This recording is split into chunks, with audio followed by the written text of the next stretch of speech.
Oh man, what's really good, family tree? Let me know that you guys are up in the building with me. I know I'm gonna have to repeat this again because, of course, right?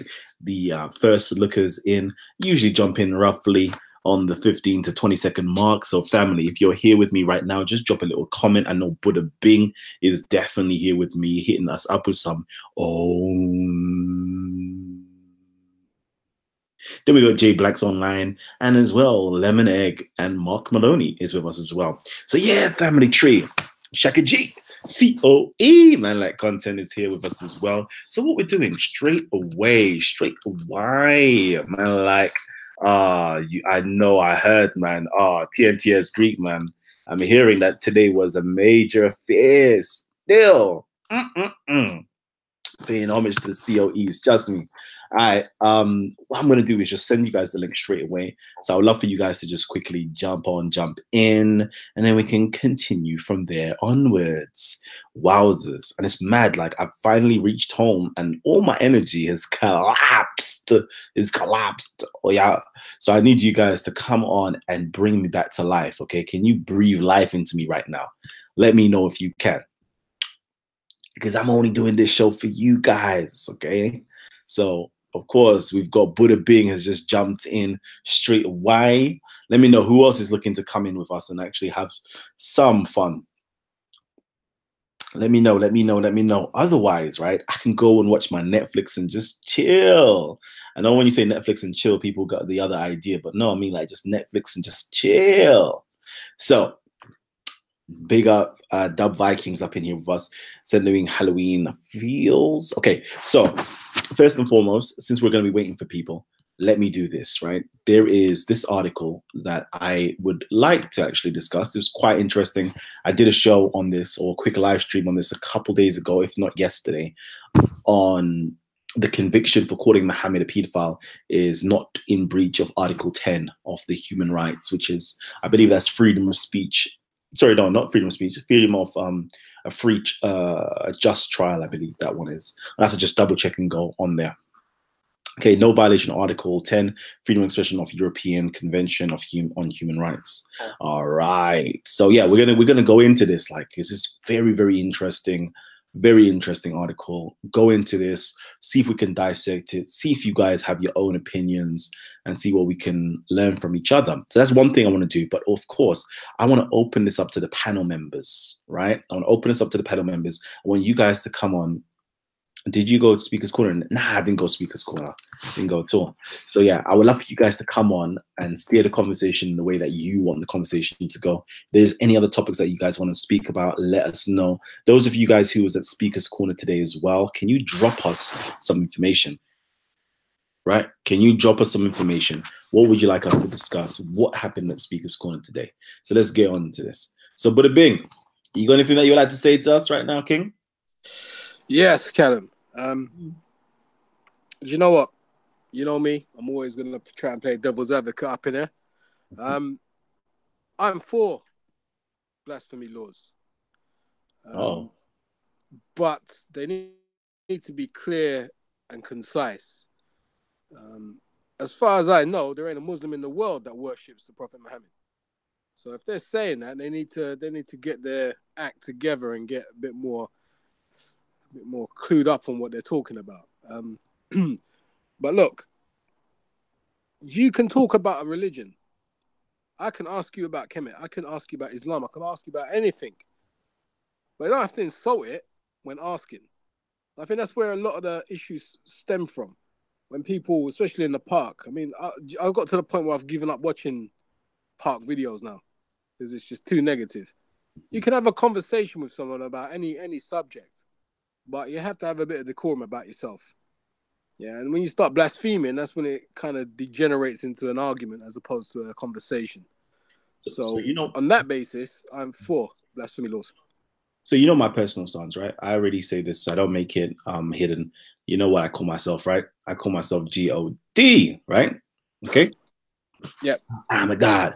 So and you know you have loads of these individuals on on YouTube, in person as well, Speaker's Corner, and they're trolling and they're calling me all different types of names, snake, liar, all these mad different types of names, worship baboons, racism, all these other stuff, right? So is it possible that blasphemy laws can be enforced upon them, and I can get a little quick, 5 bills, 4 bills from them every single time they say something derogatory or disparaging of me or defamatory of me? I would say, yeah, go take them to a small claims court or take them to court and say, listen, I represent myself as a living God. How far you get with that, because you'll end up sounding like Tan, but, do your thing. If you feel, say, you can do that, then go and do it. You get what I'm saying? But it doesn't take away from the bottom line is, if everyone could have a conversation, stop quoting each other's religion off. Like, you see depictions of Christ. I saw today, actually, funny enough, I don't know who, I'm trying not to swear, but somebody was stepping on the image of Jesus Christ on the floor.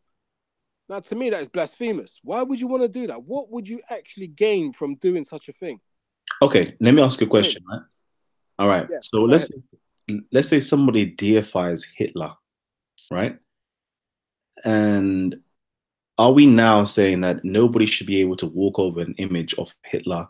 Nobody should be able to curse out Hitler for being a murderous B word? Is like, we can't do that no more because somebody has now deified a person like that. Okay, so is there an actual religion? No, well, religions could be like, of course, religions can start like that. We can deify anybody. I'm pretty sure Buddha, the original Buddha, wasn't thinking, walking out on road thinking, oh, I'm going to be a god that will be worshipped by thousands of people. I don't quite think the contrary, in fact, and he stated that. But people deify people after they've, finished their work or even during their work, actually. Yeah. Again, it's a case of I'm trying to think of something I disagree. Okay, so Hitler, I disagree with his politics and I disagree with his actions and all the rest of it.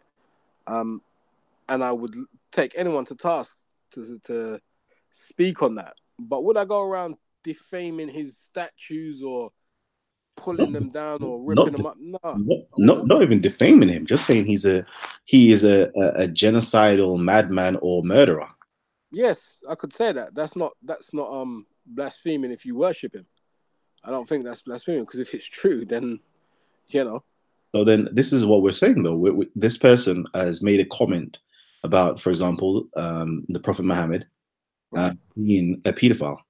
And this is not something that the person is making up. It's saying like, okay, if you just read, you clearly see the story is there. It's not something that somebody's slandering, lying, or anything like that. You can just pick up, the trusted books of Sunni Islam and say, look, a 54-year-old married a 9-year-old. A 52-year-old was, dreaming about this 6-year-old in a sexual manner, uncovering her, right? Like, to say that that person is a pedophile, I don't know what the problem is. I really don't. Well, neither do I. I don't see that as blaspheming at all. I don't see what the connection between blasphemy. Again, I'll say, no Muslim that I know worships Muhammad exactly as a god. You understand? So again, I'll say, I don't know where they're going with this. However, and again, on top of that, if you want to call him a pedophile in your view, in today's standard, he would be a pedophile. There's no getting away from that. Now, I don't see how that's blaspheming. That's right. For me, blaspheming is when, like, man, I can't even say certain things, but like somebody said Allah was gay, something like that. To me, that's blasphemous. You can't say things like that. Do you know what I mean? So again, I do believe that blasphemy laws, we shouldn't even need a law to say don't blaspheme. That should be innate within ourselves to say, listen, that's someone's religion, they worship that, they associate so many things with that. Let's just not go there. So would you stop? A religious person, Christian, a Muslim, from utilizing disparaging remarks against Satan or Shaitan or the devil?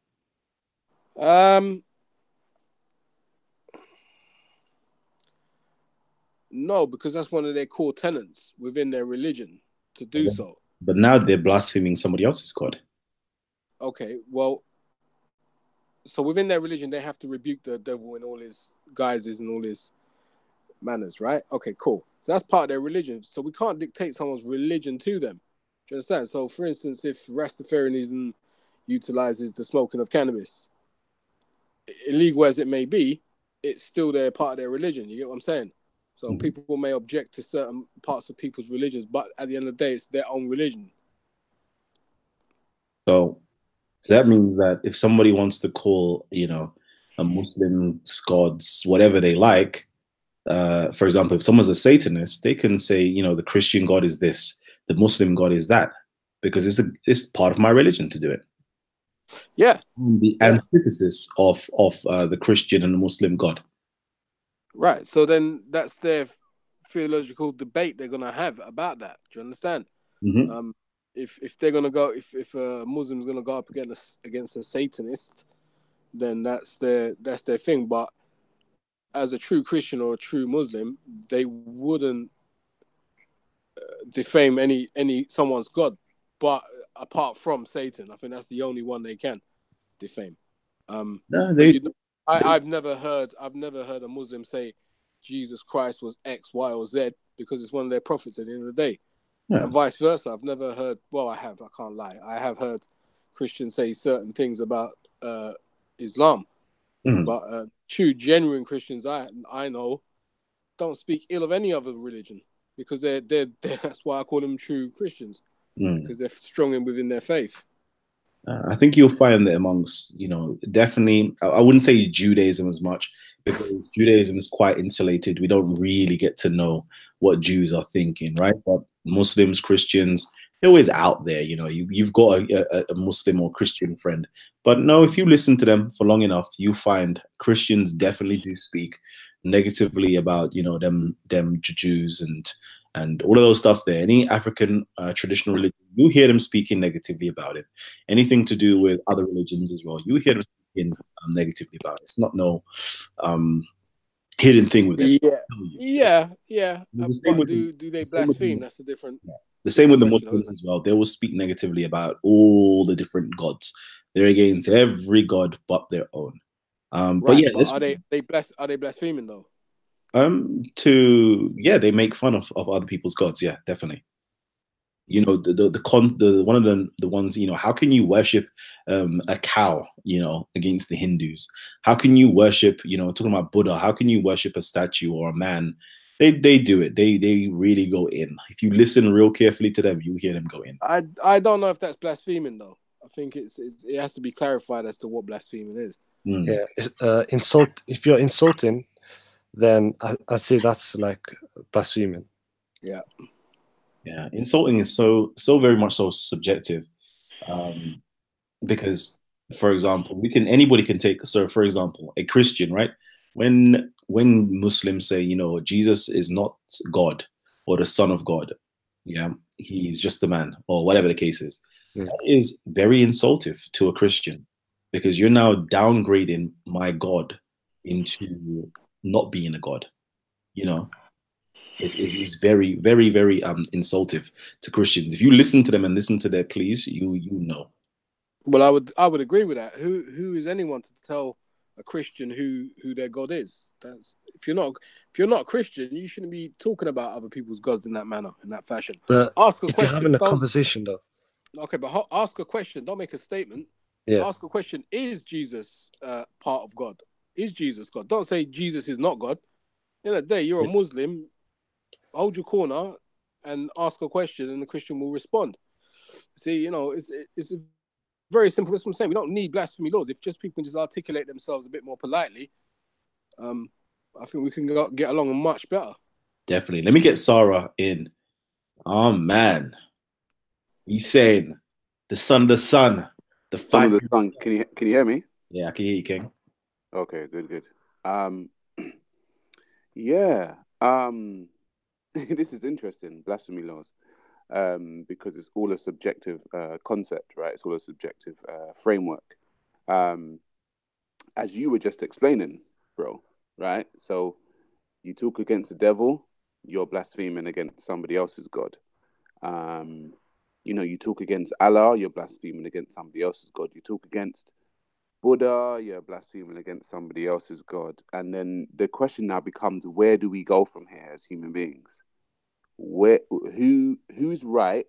Whose God now takes precedent over the other person's God, and why?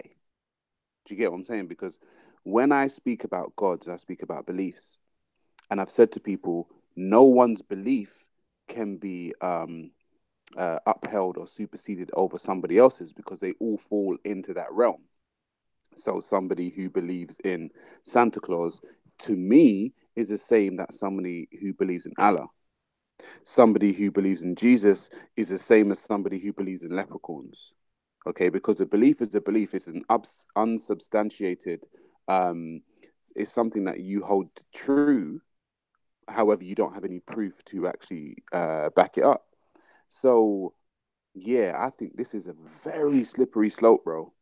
I think this slope is so slippery. What it's going to do is it's going to expose who is giving people money. That's what I literally feel. Because if the Hindus now start rallying together, saying, hey, we want a blasphemy law against one of our gods, and they give enough people money to, you know, put in a law that says, yeah, don't talk against Krishna, or, you know, don't talk against Brahmin or whoever, then that's going to be Sarah, the whole of India will be bankrupt. Do you know how many gods there are in Hinduism? Bro, that's but that's not the point I'm making. Do you get what the point I'm trying to make is? You can't hold one person's God over somebody else's when they all fall into the same category of belief. Yep. All right. Let me do this, family. Give thanks to everybody who's here supporting Titans TV. I would love for you guys to support us by hitting up the like button, family. Hit the like button and make sure you know, you get everybody else tuned into this, because this is just such a lovely day today. It's such a lovely day. You know why it's such a lovely day? Because we got such brilliant people on the panel right now, and I know we're gonna get somewhere today. Oh man, we got Rich LK dropping some guala, some cheddar up in here. So we got Rich LK says, does it just apply to deities or prophets?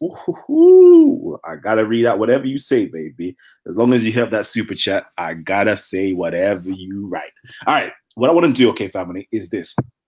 I want to speak from a place of knowledge, okay? And I want everybody to be on board with us, right? Because I don't want anybody else to have any excuses. I want us all to read this article together. It's only 2 pages long, so we can all read this, right? This came out about 4 or 5 days ago. I would love for you guys to read, critique it with us, and get your feedback. And let's discuss this, okay? And again, if you want to come onto the panel, the link is here. It's open for you guys. I think we're like one of the only shows that allows for intelligent discourse where everybody can have their say, right? You all could come on and have your say. Okay. So Buddha and Sarah, I don't know, did you guys get a chance to read the article that I'm about to share right now? No. I haven't read it in its entirety. I know the gist of it. I don't mind it being read though. Cool. Let's do this. Let's do this then, okay?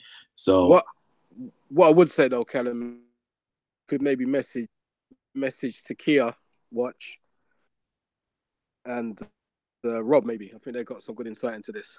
Yeah, okay. I'll see what I can do afterwards. All right. So here we go, baby. Here we go. Here is the article right here.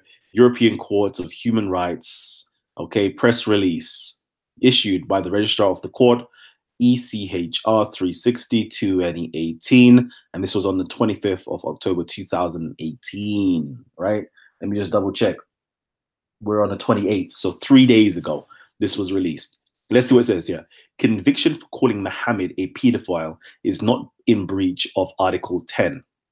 In today's chamber judgment, in the case of US versus Austria, application number, the European Courts of Human Rights held unanimously that there had been no violation of Article 10, freedom of expression of the European Convention on Human Rights. The case concerned the applicant's conviction for disparaging, religious doctrines. She had made the statement suggesting that Muhammad had pedophilic tendencies. Wowzers. Okay, so disparaging religious doctrines. Highlight that.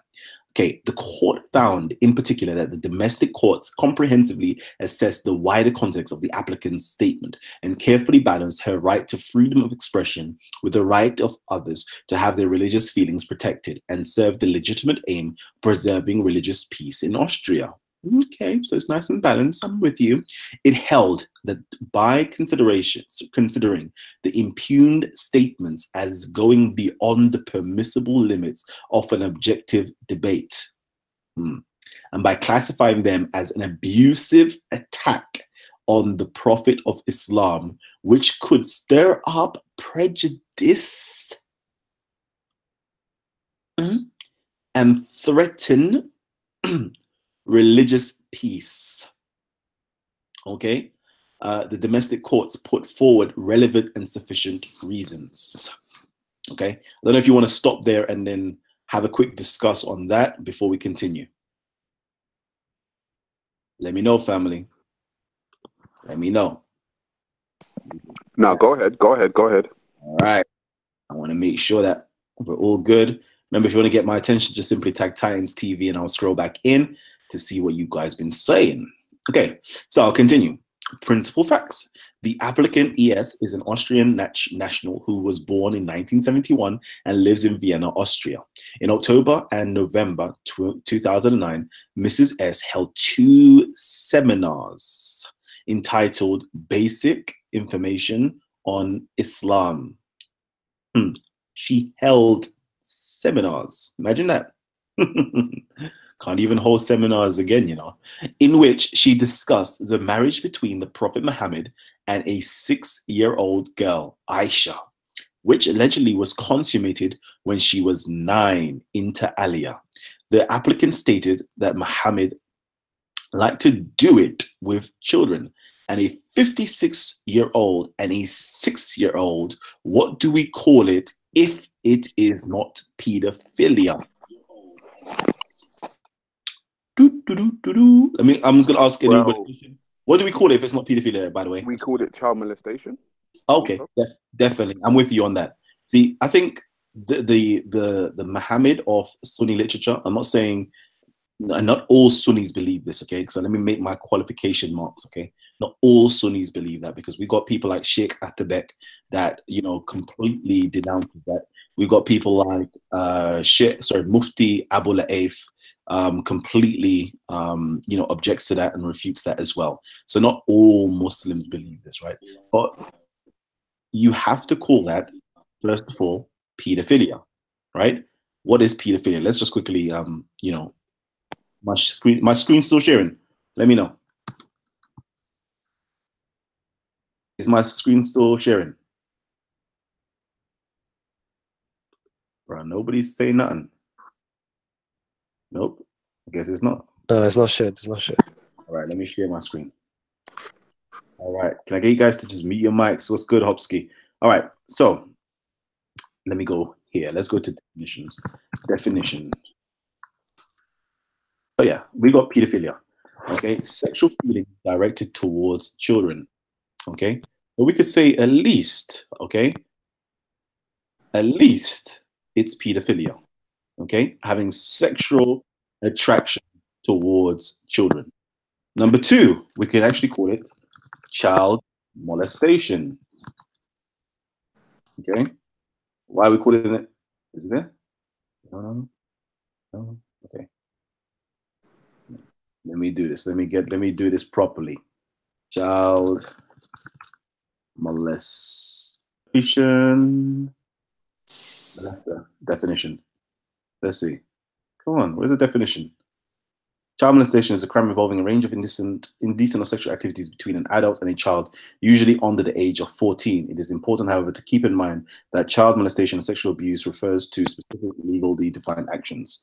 So we can call it number 1, pedophilia. Number 2, child molestation because there was sexual abuse, sexual activity. So again, can I get you guys just to mute your mics? All right, let's mute your mics, mute your mics. There we go. I'll invite you guys in again. So let's go back into the article.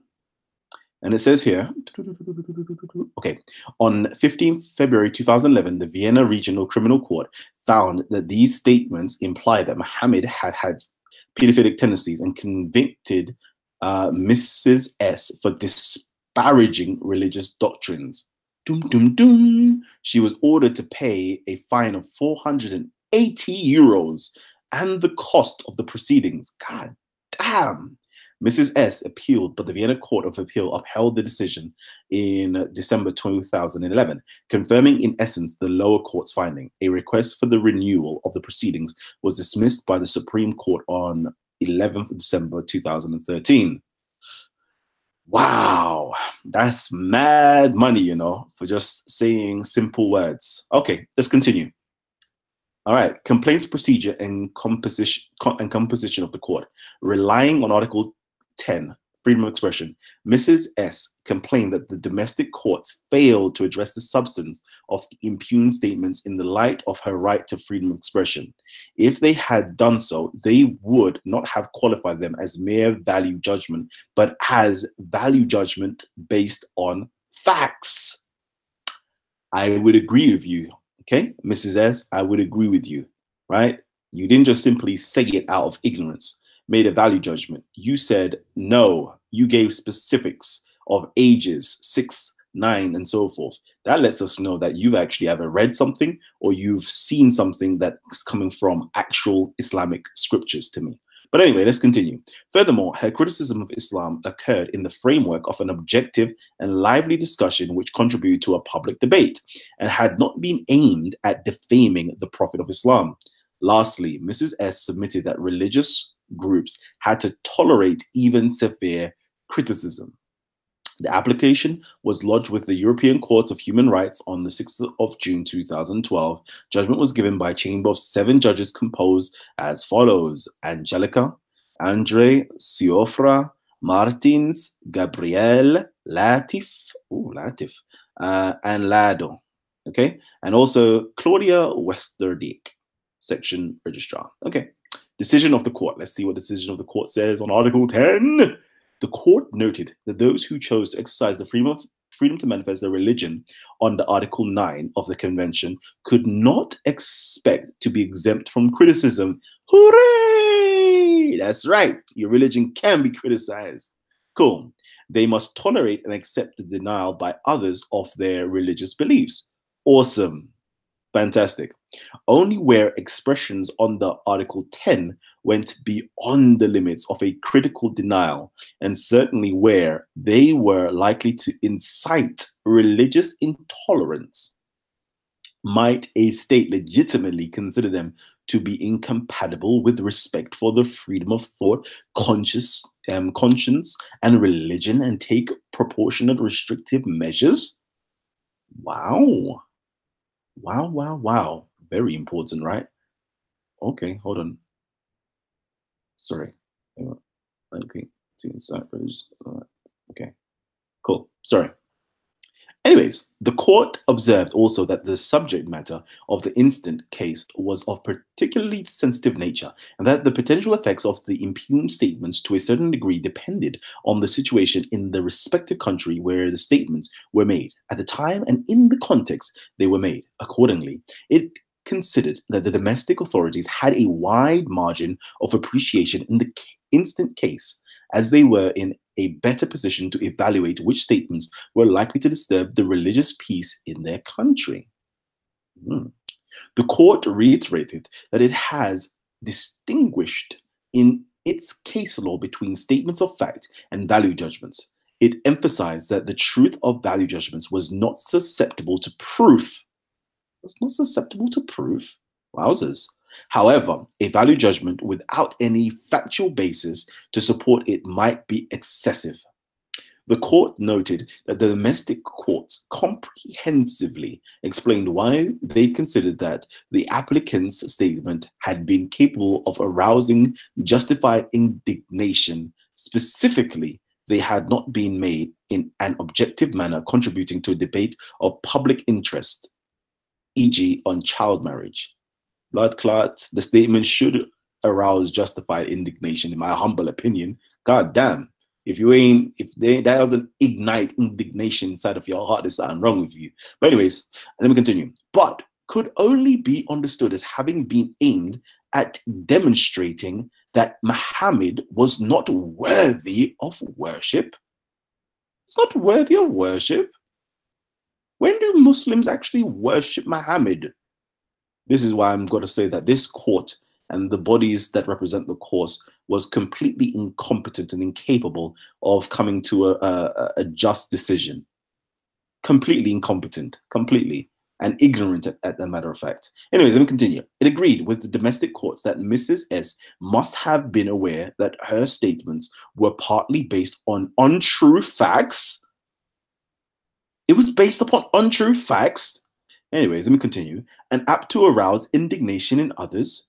The national courts found that Mrs. S had subjectively labeled Muhammad with pedophilia as his general sexual preference, and that she failed to neutrally inform her audience of the historical background, which consequently did not allow for a serious debate on that issue. I must now tell the historical background of somebody like Gary Glitter as to why. Anyways, let me not even think outside of the box. Let me just continue reading this. Hence, the court saw no reason to depart from the domestic court's qualification of the impugned statement as value judgments, which they had based on a detailed analysis of the statements made. The court found in conclusion that in the instant case, the domestic courts carefully balanced the applicant's right to freedom of expression with the right of others to have their religious feelings protected and to have religious peace preserved in Austrian society. The court held further that even in a lively discussion, it was not compatible with Article 10 of the Convention to pack incriminating statements into the wrappings of an otherwise acceptable expression of opinion and claim that this rendered possible those statements exceeding the permissible limits of freedom of expression. Lastly, since Mrs. S was ordered to pay a moderate fine, and that fine was on the lower end of the statutory range of punishments, the criminal sanction could not to be considered as disproportionate. Under these circumstances, and given the fact that Mrs. S made several incriminating statements, the court considered that the Austrian court did not overstep their wide margin of appreciation in the instant case when convicting Mrs. S of disparaging religious doctrines.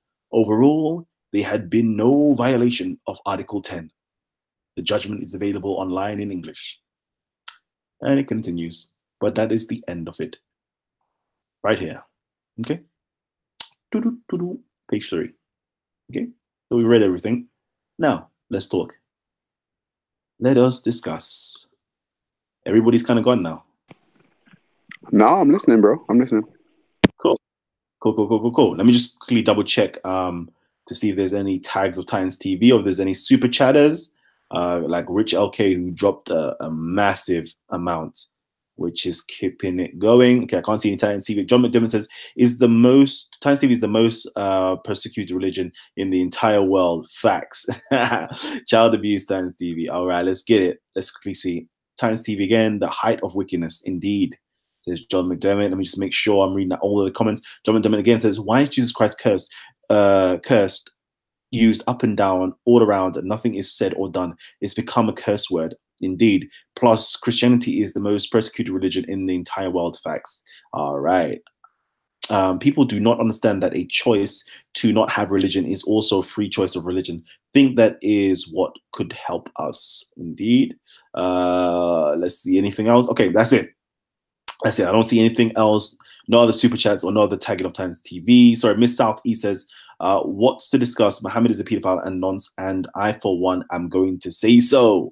Not my words, okay? That's Miss Southeast's words. Patrick Norman says this court was completely incompetent. All Muslims are offended at the accusation that they worship Muhammad. I accuse the court of disparaging Islam, says Patrick Norman Park. I agree with you. I would have to agree with you. Let's see if any Muslims will come on and actually, call out the court for that. Because they're literally calling Muslims mushrikeens or mushrikun, right? Those who associate partners in worship alongside Allah, because they're saying that Muhammad or Muslims worship Muhammad. Imagine that. Anyways, but let's continue. But maybe they won't say nothing because the ruling is in Muslim favor. The thing is with that though, I can drop a red herring there back on the belief topic and say Muslims do worship Muhammad. The reason why I would say that is because we know, not believe, when we go to beliefs, we know that human beings are the ones to write books, and we know that human beings are the ones to come up with systems. We don't know that it's a God to do that. So essentially, if Muhammad was a human being and he was writing, saying Allah said, Allah said, Allah said, it's more plausible that Muhammad is actually Allah.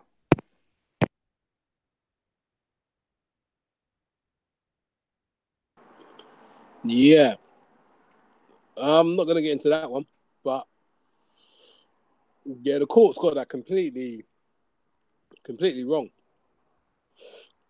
This is the problem when you have the mix of religion and state, in it, church and state. I think they would have been better off just gathering a load of learned religious people from different denominations and put them together and ask them to see what they think, instead of a court making up stuff as they go along and making rules and laws. This just compounds why Brexiters want to leave. That's just nonsense. What kind of rubbish is that? You mean to tell me they spent money and time and effort just to come up with this nonsense? Wow. And I'm going to go back onto that, but Sarah, just to back up your statement, secretly, yeah, I agree with you.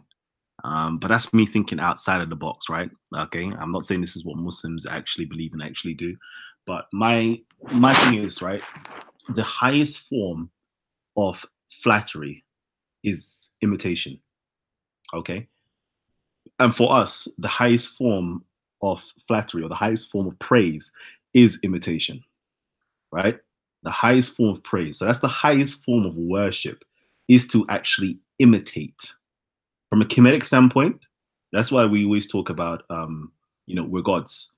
The reason why we say that we're gods, because we're not trying to imitate other human beings.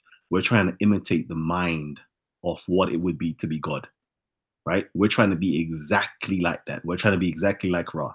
So when I see Muslims like Mohammedans, having a sunnah to follow in the footsteps of their prophet, it's like, what you don't realize, you've created a cult out of Muhammad, okay? You've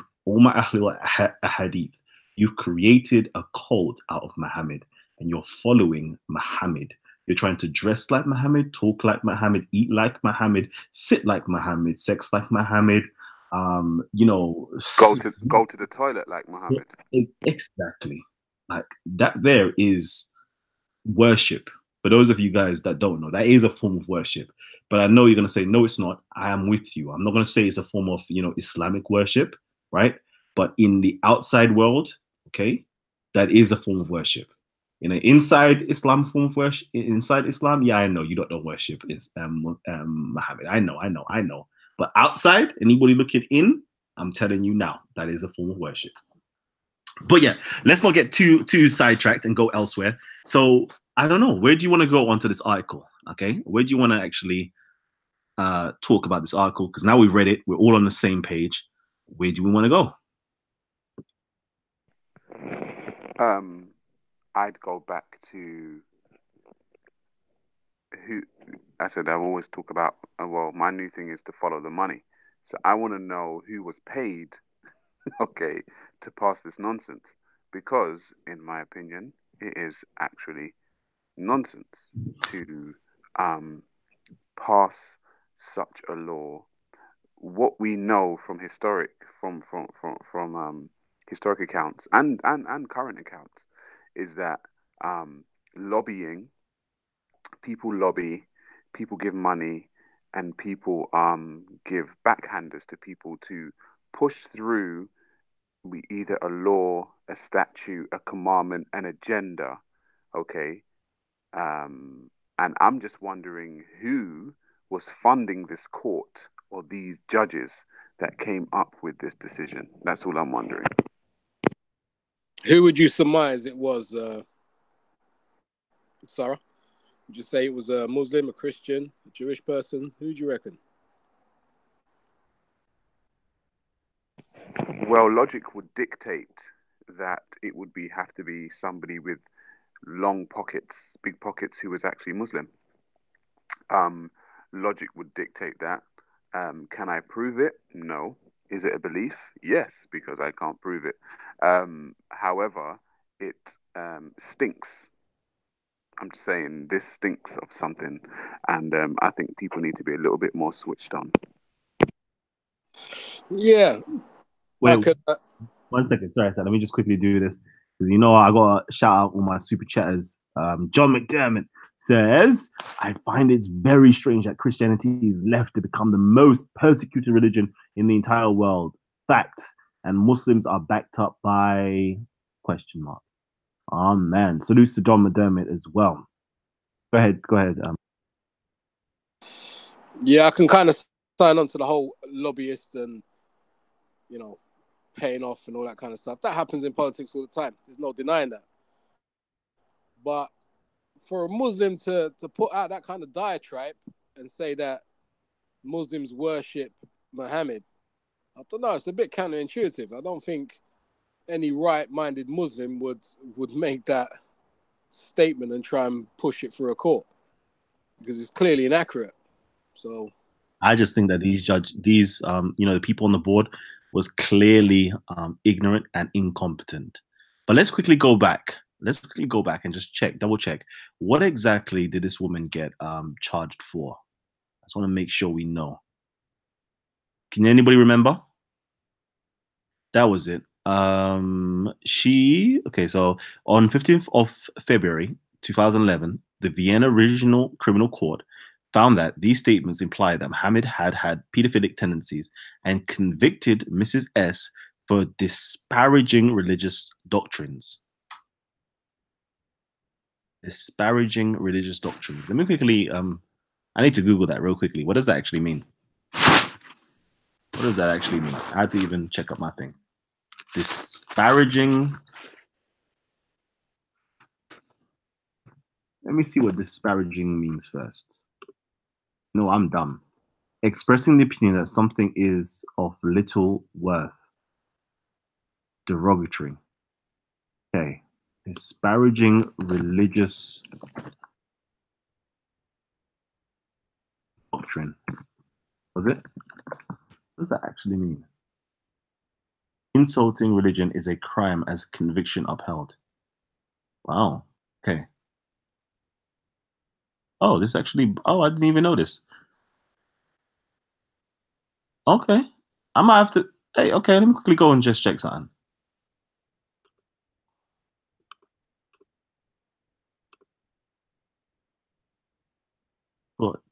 Okay, insulting religion is a criminal offense after a woman who called the Prophet Muhammad a pedophile had a conviction upheld.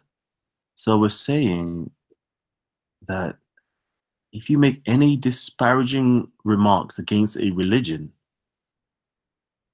oh wow, snap, okay. Let me just double check again. The applicants complained that her criminal conviction for disparaging religious doctrines, in effect, for describing Prophet Muhammad's marriage to Aisha as pedophilia, had violated her right to freedom of expression. Yeah. Okay. I'm gonna just go back into you guys like, oh, that's mad. That's mad. Talk to me, family.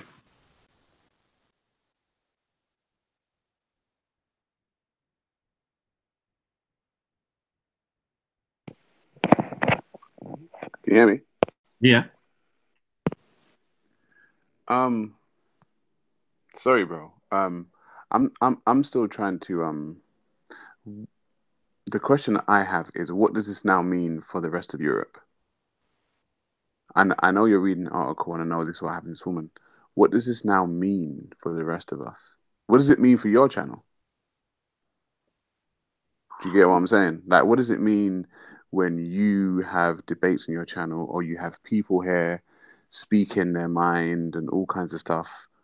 and they say something, does that mean that this person now is liable to be arrested or fined or something like that? What does this now mean for the rest of us? You know, and I just wish they would. I really wish they would try it with me, you know. That's what I'm saying. And I think I'm waiting for that day. I think that's what needs to happen. I think in cases like this, where it's so asked about tit in the court, I think it takes a number of us to be arrested to highlight how idiotic and preposterous this court ruling really is. Mm-hmm. Because guess what? People, you know, if we keep quiet and conform to it, it'll just continue. But the more of us that get arrested and highlight the case of what actually is blasphemous speech and what is not, they'll have to rethink what they're saying and what they're doing. They just expose them. I think this is what we need to do, right? I think this is what we need to do, because I think everybody would agree with this. I think we need to create a religion, okay, called the Worship of Hitler Community, okay? And that if any, and you know, usually there's loads of like TV programs made on Hitler, against Hitler. So you just imagine how many people you can sue, how many media channels you can sue, and that will make it into like mainstream media immediately. Immediately. The moment you sue these people and then they have to go into court for this, oh man, the whole lid will be blown. Okay, but you know what? You're probably saying that in jest.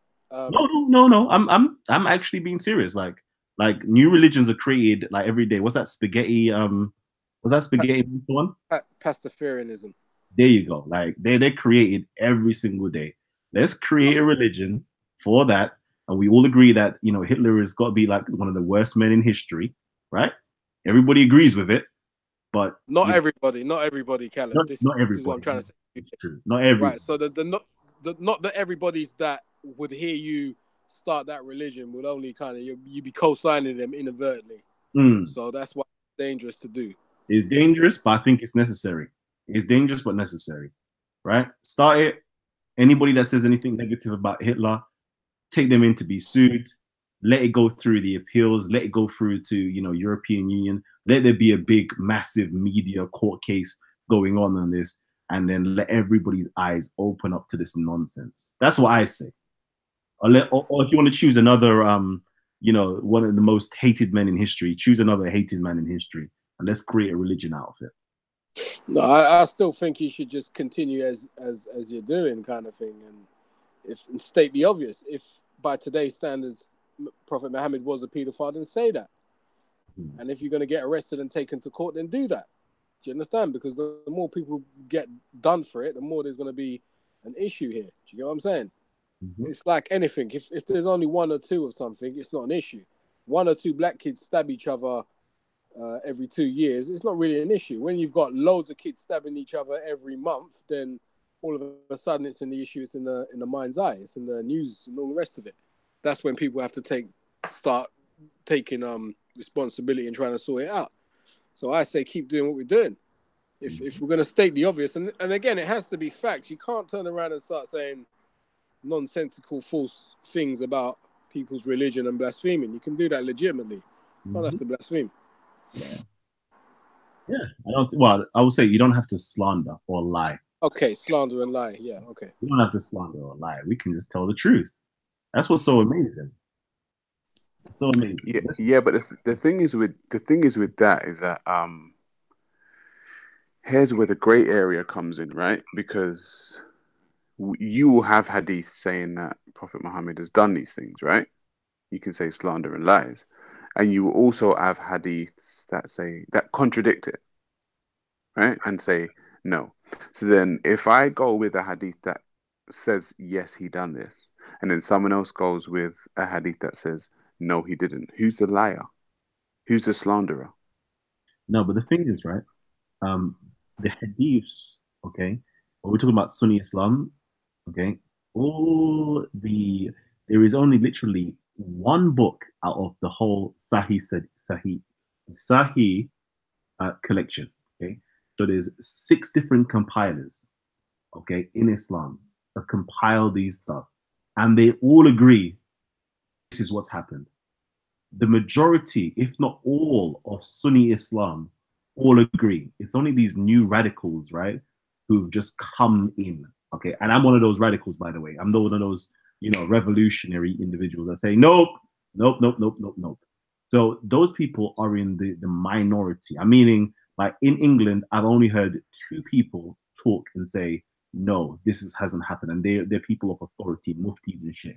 Only Okay, so are you saying that the majority think that this is true, that he did have sex with this 9-year-old girl? majority think it's true. It's written in their books, and they accept those books. Okay, so then, Callum, who's a liar now? Mm-hmm. This is what I'm trying to say. Like, if somebody's gonna call somebody a liar or a slanderer, who are we now to if it goes to court? Because remember, court is about facts. Mm-hmm. Okay, courts want to hear the facts. They want to hear the evidence. I'm just giving a hypothetical scenario. This thing about pedophilia comes to court, and somebody brings up Sahih Bukhari, okay, and it says, yes, he married this 6-year-old girl. Yes, he consummated this marriage when she was 9. Mm-hmm. And then somebody else from the religion comes with another hadith, says, oh, no. She was 18 or whatever. Nope. Now the court has to decide who's lying and who the one that is slandering. How do now the court decide something of a religious matter like that? They shouldn't. So I would say the onus is on the religion to get their house in order. Otherwise, these conflicts of interest. Yeah.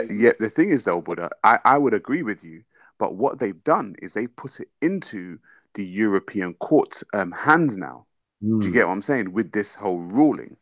So they've put it into somebody else's hands and taken it out of their own hands. So if now a court system now says, okay, cool, it's in our hands now. We rule, for instance, that the Shias are the ones that are the ones that are correct.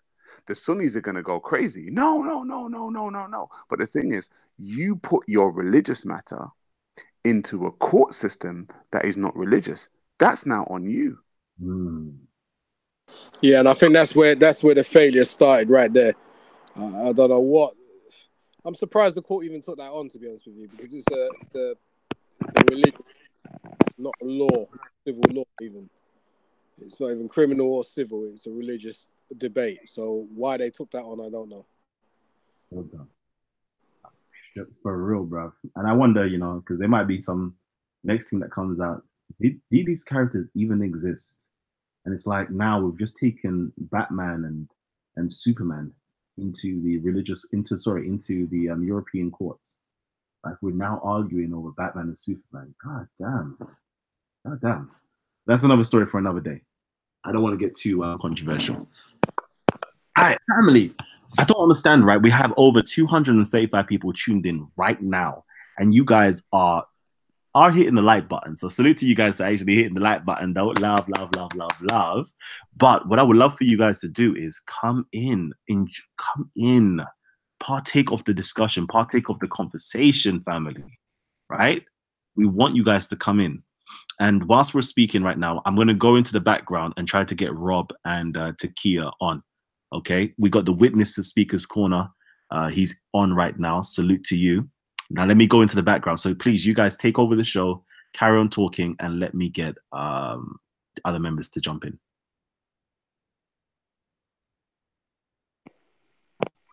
Yeah, witness, go ahead. Witness, you there? Yes, I am. Can you hear me? We can hear you. Go ahead. Oh, brilliant. I was just curious why everyone was so bothered about the situation, because next year we won't even be in Europe anymore. So it doesn't matter what this European court's decision is. So it's not really going to affect Britain because Britain won't be in the EU. Allegedly. That's not sewn up yet. I mean, we'd have to wait until that actually happens, because it seems like Brexit is up in the air at the moment, apparently. I mean, staying on topic with the actual title of the show, it said Speaker's Corner stuff. So if we can bring it back to, I don't know who saw anything from Speaker's Corner today, and if they have any opinion on what they saw at Speaker's Corner today. No, I'll be honest. I didn't watch a lot. I saw a few things, but nothing of like it's becoming like a Jeremy Carlton now, man. I can't be watching that no more. Which thing in particular? I was there today, so Oh, really? Okay, fantastic. Then you're the guy to talk to. Like, what happened? What was the major stuff that happened at Speaker's Corner today? Take your pick. There are a lot of things. Abdul Hamid was there. First time he's come back. Who else? There's a transgender called Sophia Lewis who's consistently been harassed by people who use religion as an excuse to not accept her for what she is. What else was there? There was a clash with a Trump supporter, Red Cap Boy, who goes around wearing the cap, "Make Britain Great Again." A lot of what he says is construed as being racist and fascist, and he constantly goes on about anti-white rhetoric being pushed by the liberal government. But, oh yeah, and there's the clash with the Hebrew Israelites and a few Kemetans, if you can use that word. So, but apart from that, was there something else that was supposed to be happening? Because nothing else major happened. So sorry. No, I'm just going by the title of the show. So I'm wondering if, I saw a debate with, he's a guy that's in the Hangouts. His name is Banksy and Respect. Wasn't really. Oh, do you know much about that, or do you want me to tell you about that? Or because I can tell you. Listen, you would probably be the best person because you're at Speaker's Corner. So go ahead. Well, the thing in regards to Banksy was it had to do with a situation which took place on Manny Cinder's hangout. There's a guy called Manny Cinder. He has a hangout, Manny Cinder Live, and Respect came on the hangout. Sophia Lewis, the transgender, was there as usual. Respect was decrying her, saying you're not a woman, you're a man.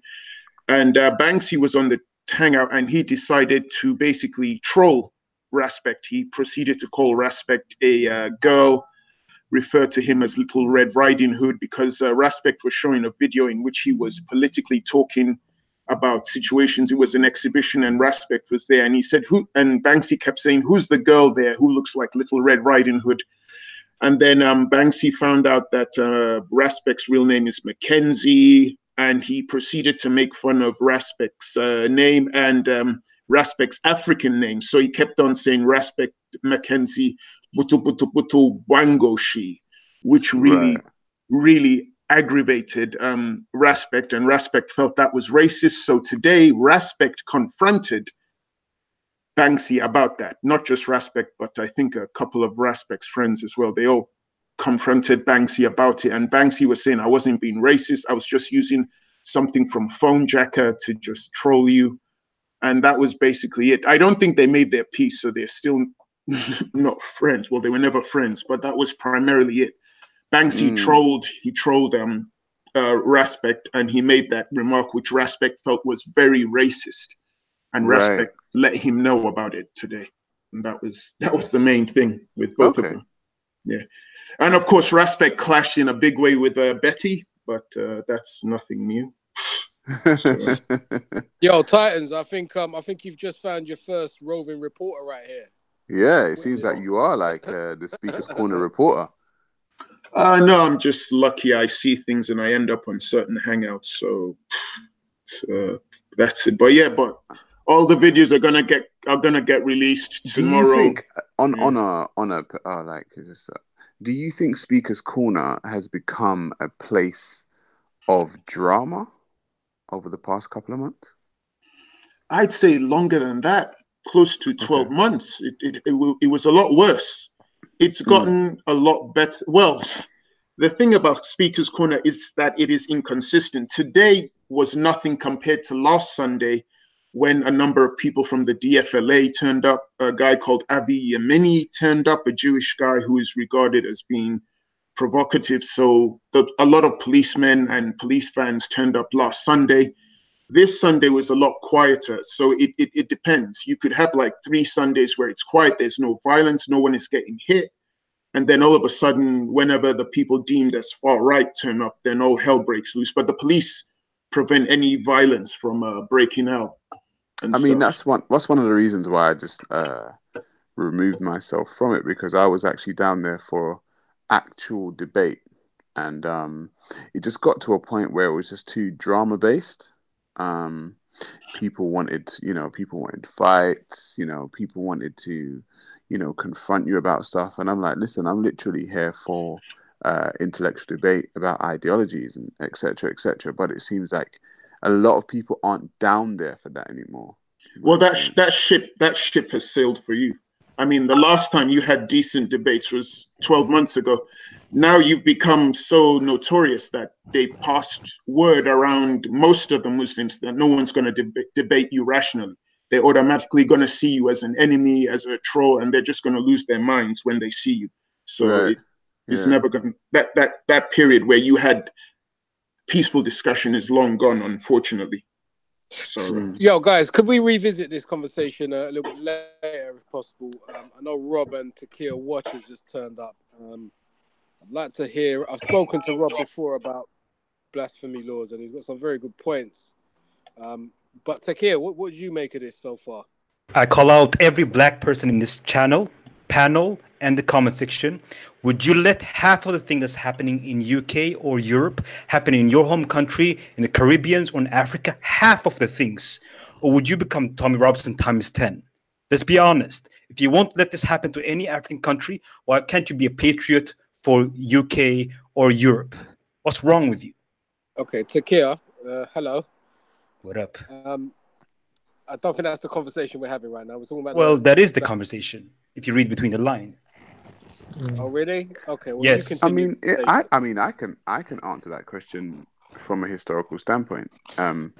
Africa has had a very tumultuous relationship with invading ideologies and people, and so if I was in Africa, and I was in an African country, of course I would be that quote unquote Tommy Robinson figure that's trying to fight against the invading or encroaching ideology. Of course I would be. And I think anyone who denies that they would be if they had a country for their own when a foreign ideology seems to be trying to take over or enforce their own rules and regulations. Anyone who's going to say that, no, I wouldn't be, I would say is a little bit of a fibber, I would say.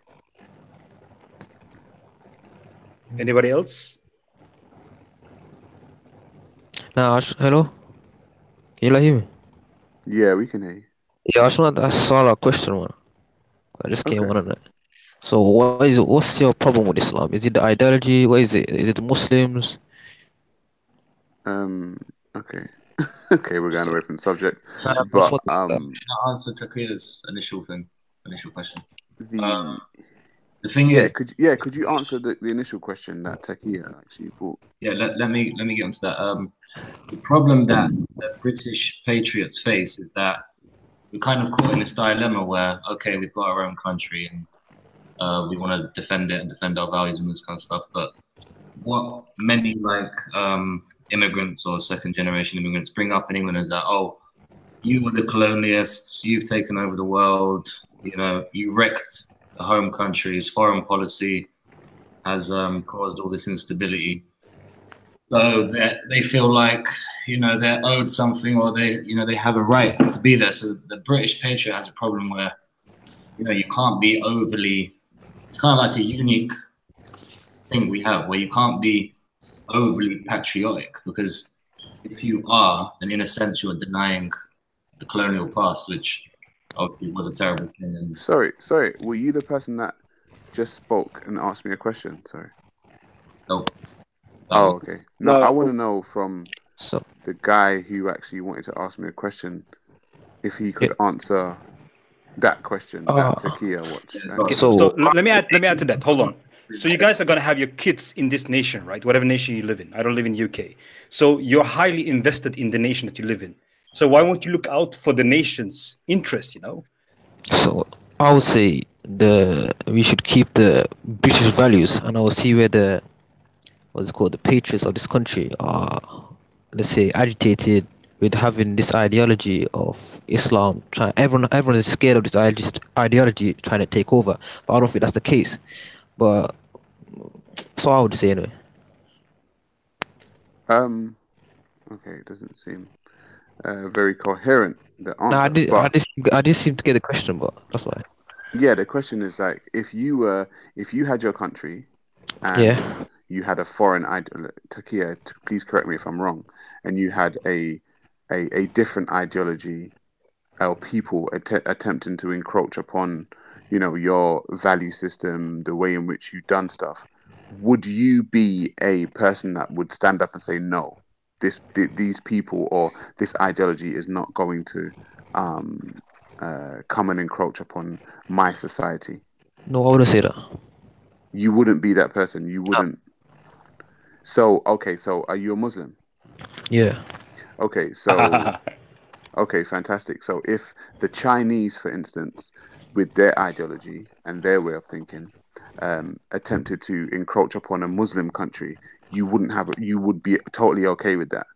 Nah, I wouldn't have a problem with that. You Unless wouldn't they have co- a problem with that. Yeah, unless they're causing problems, innit? Well, Unless they're causing problems. okay, well, as a Muslim, is it if we're honest here, as a Muslim, is it actually okay for another society to start demanding other rules and regulations within a Muslim society? What are we demanding? Well, Muslims are asking for their own court system, Sharia courts. Oh, you talking about Sharia courts? I'm just saying they are. But are you It's not talking a about lie. Are you talking about the majority or the minority? It matters not whether it's majority or minority. Man, So it's if you illegal to criticize Muhammad. If you were in a country, it's illegal to criticize Jesus as well. That's what I believe. No, they put Yeah. Jesus with a statue with urine on Yeah, the that's museum That's about offensive 2 years one. ago. I know that's very offensive one. Yes, but it's what you do when you're No, you don't. offended. That's the question. Yeah, what you do? Like, You react we're to not it. changing the laws. You react when you get offended. It's part of human what's it called, instinct. It's You don't what just- you do when you're offended that matters. Yes, you react. I just told you. We're not changing the laws. We're not having riots. The only thing that the only group that does this are Muslims. By the way, No. I don't think Muslims are or Islam is the biggest problem. I think the leftist ideology is the biggest problem in the short run. By the way, I disagree with you there. You just said Muslims are only people that get offended when they insult their prophet. I think the Christians also get offended. The Muslims get offended. The Jews, everyone gets offended. there's nothing wrong with being offended. It's what you do when you're offended that matters. So are you telling me the Muslims are the only people that have riots, that kill people, Yeah. that threaten people? Yes, it's only Muslim that does this. See, you're generalizing and you're saying it's only Muslims. A lot of groups do it. And if you want evidence, I'll give you evidence for that. I feel like I'm talking to a child. I don't know how to rebuttal this. Yeah. Okay, so Sarah's question was, if this would happen in the home country where you're from, maybe you are, I don't know what country you're from, you don't have to mention this. Would you accept any of this, what's happening in UK or other countries in the West? Would you accept this? Takir, could you kind of summarize what you think is happening in the UK that's so bothering you at the moment? Yeah, so what you're seeing is basically a shift of attitudes. The rights when it comes to your laws is being infringed. Attitudes, the media is being infringed on how they report of things. The social media is being infringed. The court system, the universities, it's basically institutional changes. And the last thing that happened was, you probably heard about the EU court. I just arrived here. I don't know how much you've spoken about this. But now it's becoming illegal to criticize Muhammad and call him for what he did with Aisha, 6-year-old, right? Yeah, we kind of had that conversation. We just went. Yeah. So I won't go yet. No details. But this is very disturbing. And to be honest, we're talking about the population of 4% are creating this amount of noise. And we know for every decade, these numbers will double. So what happened in 2050 where the numbers are 17, 18%? Okay. Before you go there, let's ask the Muslim gentleman, what do you think about the court proceedings in the EU? Did you hear that bit what Kalam read out? Nah, I wasn't here. Nah. Okay, so basically what they're saying is that Muslims worship Muhammad. Would you know that to be a true fact or a false statement? Nah, that's a lie. That's a false statement. Yeah. So do you agree with the court ruling that people can't say Muhammad was a paedophile?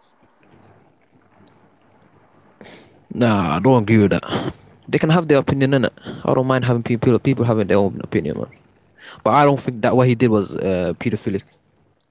Okay, well, that's a different of opinion there. So in today's terms, it's quite clear that that was paedophilic actions. Okay, but the point I'm trying to make is that the court absolutely got it completely wrong, and they were misinformed, and I don't know why that even went to court. All right, but it's interesting. At least we have a Muslim's view on it.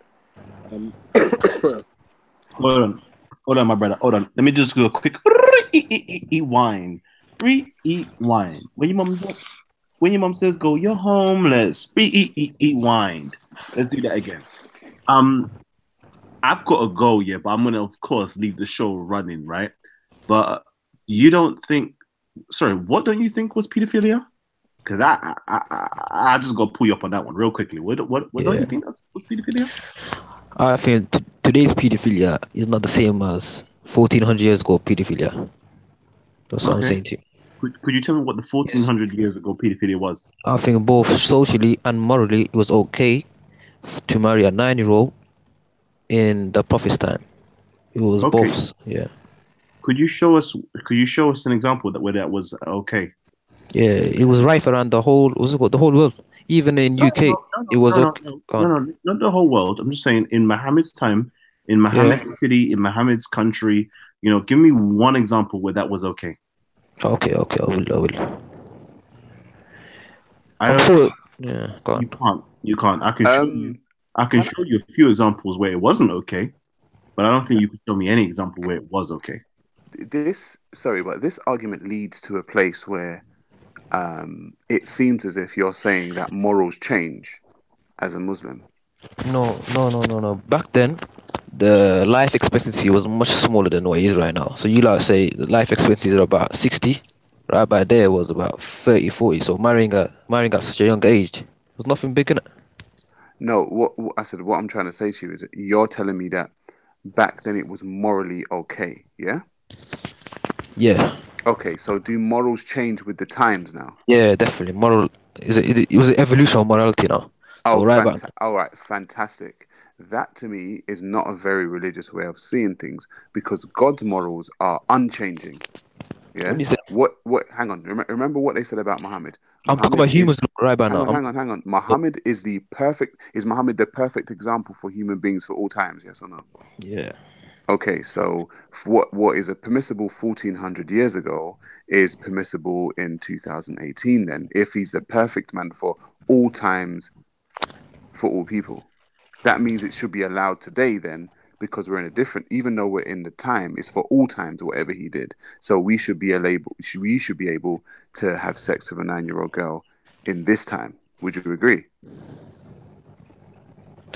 I would agree to a certain extent, You would agree? To a certain extent. So you'd have sex with a 9-year-old girl then?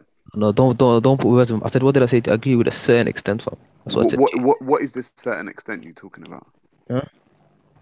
Yeah, what is a certain extent you're talking about? I'm talking about in places where the life expectancy is much smaller, like in Africa, back in the jungles where they used to do this normally. They used to marry at such a young age. So I'm talking about them size, isn't it? No, but UK definitely his morality is wrong right here. People got some different. Lie. Yeah. I don't think you're making any logical sense right now. No, you see, you got agenda basically. So if I don't agree with you, I don't make sense. You cannot agree with me. What I'm trying to say, you're not following the logic. Is what I'm trying to say to you. I'm following your logic, one. You're not. You're saying Muhammad is okay for all times, yeah, as a moral individual. Which means if you are a follower of Muhammad in this time, it's okay for you to marry a 9-year-old girl and have sex with her, yeah. And then you said you agree to a certain extent. I don't understand to what extent you would think. I don't know how old you are. I'm guessing you're over the age of 18. Yeah. In what way, shape, or form you would think it was okay to have sex with a 9-year-old girl, and what you would find even attractive about that 9-year-old girl to have sex with her. Are you talking about me now? As an individual? Well, I'm on the phone to you, so. Yeah. So you're talking about me, or are you talking about Muhammad? Are you asking me a question if I would do it?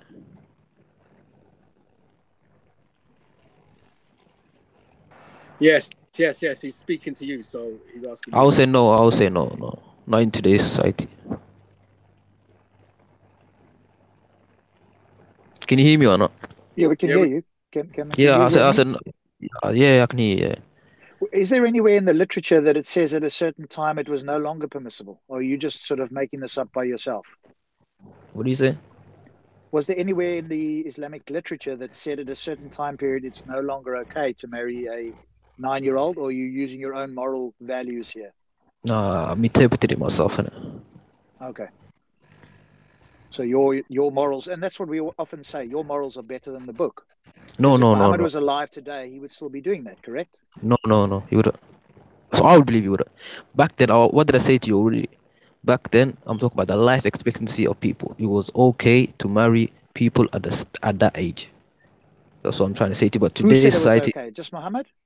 no. There was other people. That's what I'm looking for right Oh. about now. innit? Kalam challenged you to bring some other people at that time period that did that. Okay. And this is unfortunately as Sarah pointed out there, I think this is the trap that you fall into, my friend, and any other Muslim. You've collided with Western, I don't know if you live in a Western country, you've collided with the Western modernity, and now there's a desperate attempt, hey, I've got this old book that says X, I believe these things today because I realize that that's not acceptable, and now you're trying to find a way to reconcile them. And the excuses, or not the excuses, but the responses that we hear from yourself and others just doesn't work for anybody who's paying attention here. Either you've got to follow Muhammad or you don't follow Muhammad, or you follow him when it suits you, and when it gets to 2018 you can ditch certain parts of Muhammad's behavior that you don't like. No, I didn't say that. Don't put words in my mouth, man. I'm not saying that's the conclusion that you're coming to. You don't have to say it. That's the natural conclusion that comes to you from what you've said. I follow Muhammad to every dot, fam. So you can't say I don't follow him. Well, then the question was open to you. Would you marry a 9-year-old? And you said to some degree. I mean, But then that's he never promoted that. It was not part of his. It was not something that he said, "Yo, do this, do that." It was just you're talking about his BL. Was it? Can a Muslim in 2018 marry a 6-year-old and have sex at night? No. But then I told you though, it's different right by now. The society. I don't even think Muhammad would marry a 9-year-old in this society. I told you back then it was okay. He would change his views. Well, I'm glad to hear. No, but this 14. You're talking about 1400 years ago, fam. You're talking about a man in a desert. Yeah. You just said you don't think he would do it today. Well, I'm glad he'd update his morals to match Western society. No, not to match the Western society. No, sorry, not to match the Western society. I told you already. The life expectancy today is about 60. Yes. Can I? Do you agree with me? Can I jump and then in it was and say, about. Can I jump in and just say you do realize if you marry at 30 back then, you would not even have a child. Yeah, but because the life expectancy is about 35, 38. So your okay, as I would say, excuse. Your excuse for this happening was back then it was morally okay. Do you understand that back 500 years ago it was morally okay to own an African as your slave? Do you know that? Say that again. Do you know that? Do you know that morally, 500 years ago, it was permissible and okay to own an African as your slave? Do you know that? Yeah, I know that. Yeah, I know that. Is that okay today? Nah. Okay. Would you, in today's society, say that it's right or wrong what happened 500 years ago as owning Africans as your slaves?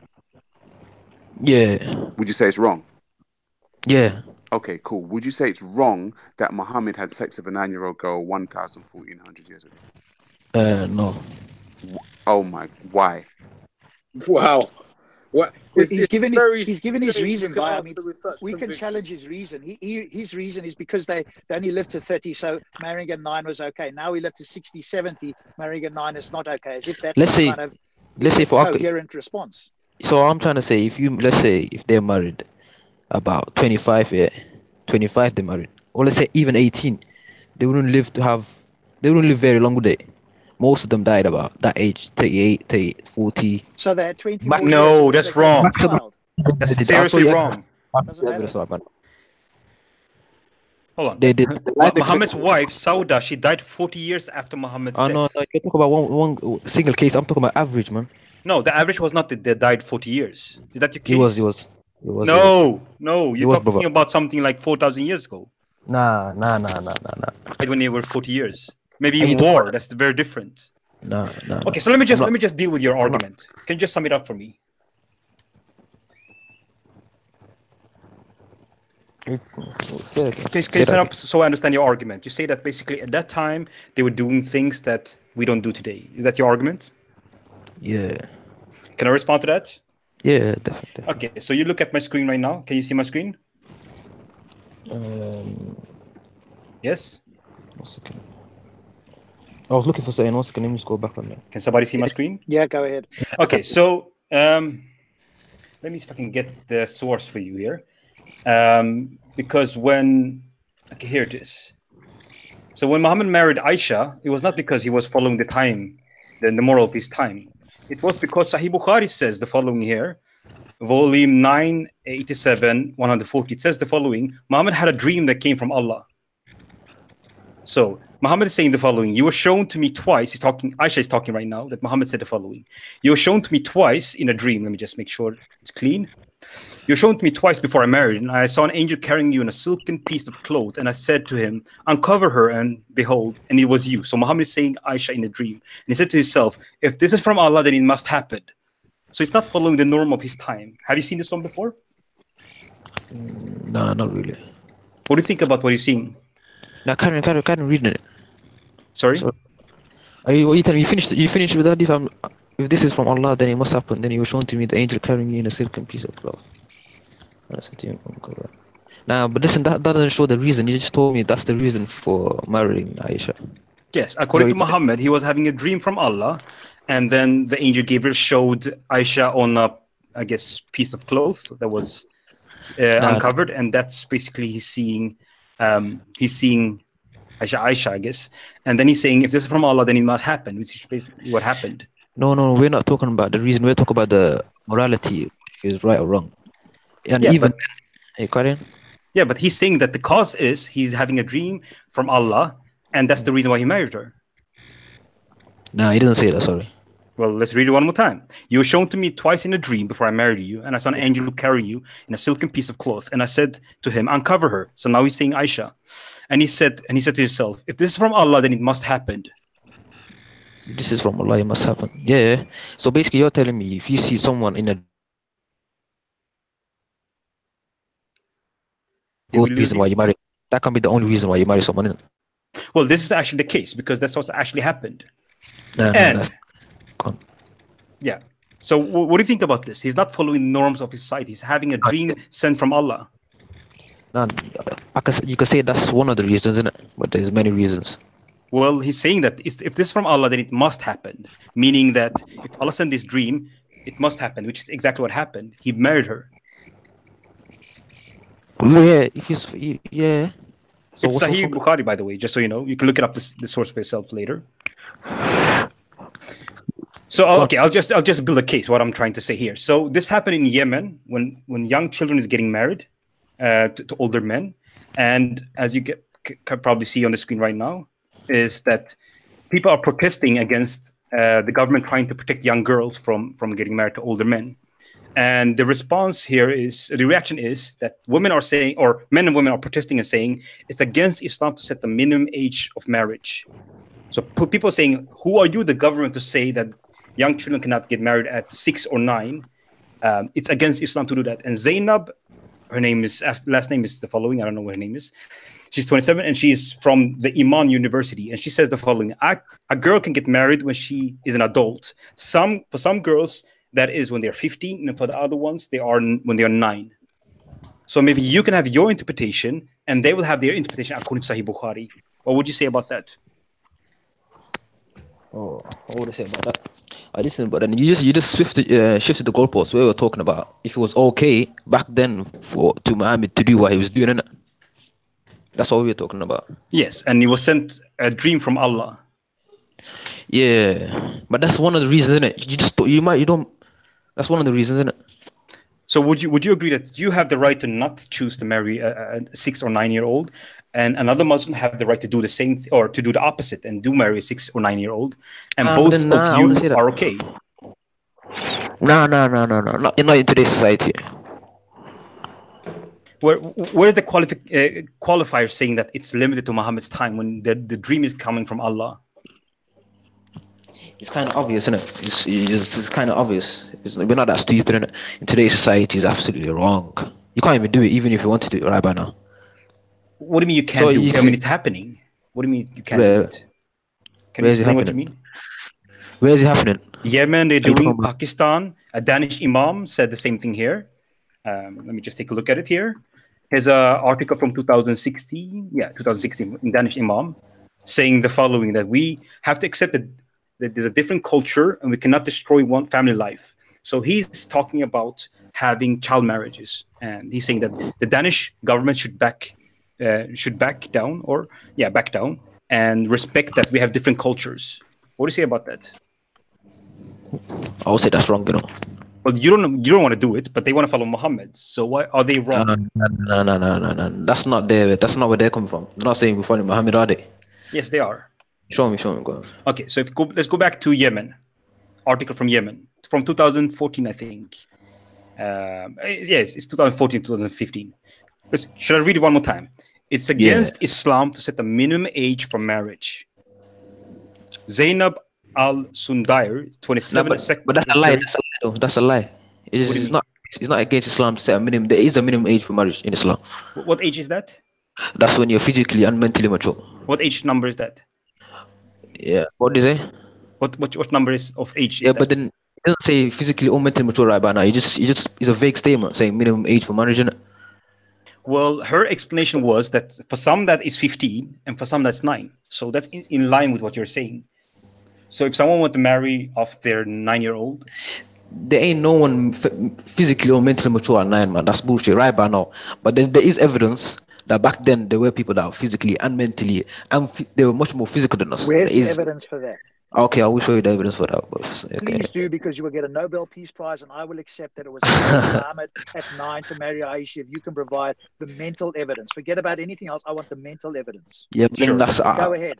I can only show you. I can only show you religious stuff in it, and you won't believe me in it. That's fine. That's fine. That's not evidence, though.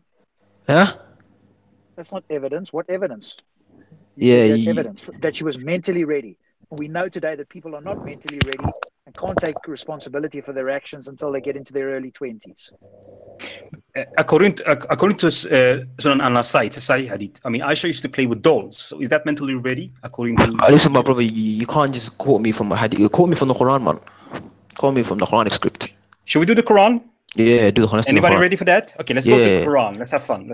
Don't you accept Sahiba? But not all. Not when they go against your personal. No, don't say that. I never said that. So which scholar do you accept from the Quran? What do you mean which scholar do you accept from the Quran? Tafsir. I know how to do the Quran, innit? I know how to go on. Yeah, which tafsir do you accept? Is it Ibn Kathir, Ibn Abbas, Jalalain? Just give me the verse, that's it. I can read Quran.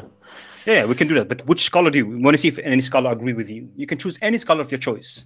Now just give me the verse once. I don't do scholars. Which scholar do you agree with?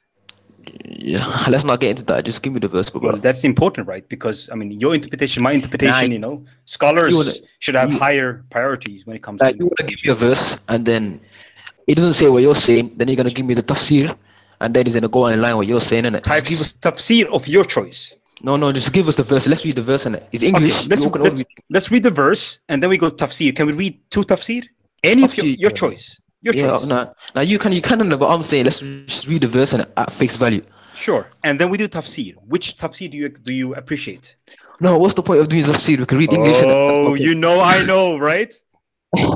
I've read all of them. Go on. Just give me the verse.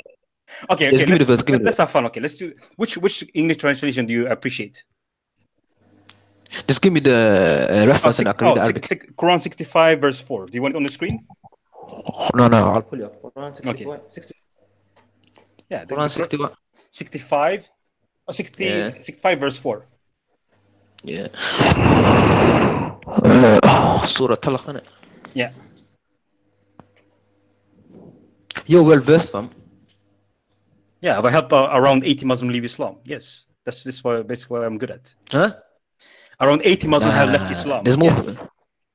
there's more people joining than you're leaving from. So there's no point. You're not gonna get anywhere with that. Well, according to Pew Research, in America, at least the same amount of Muslims that convert will actually leave Islam. And according to by 2050, I think the Muslim will be basically the majority. Islam is the fastest growing baby makers. No, it will be the majority by 2050. Baby makers, yes.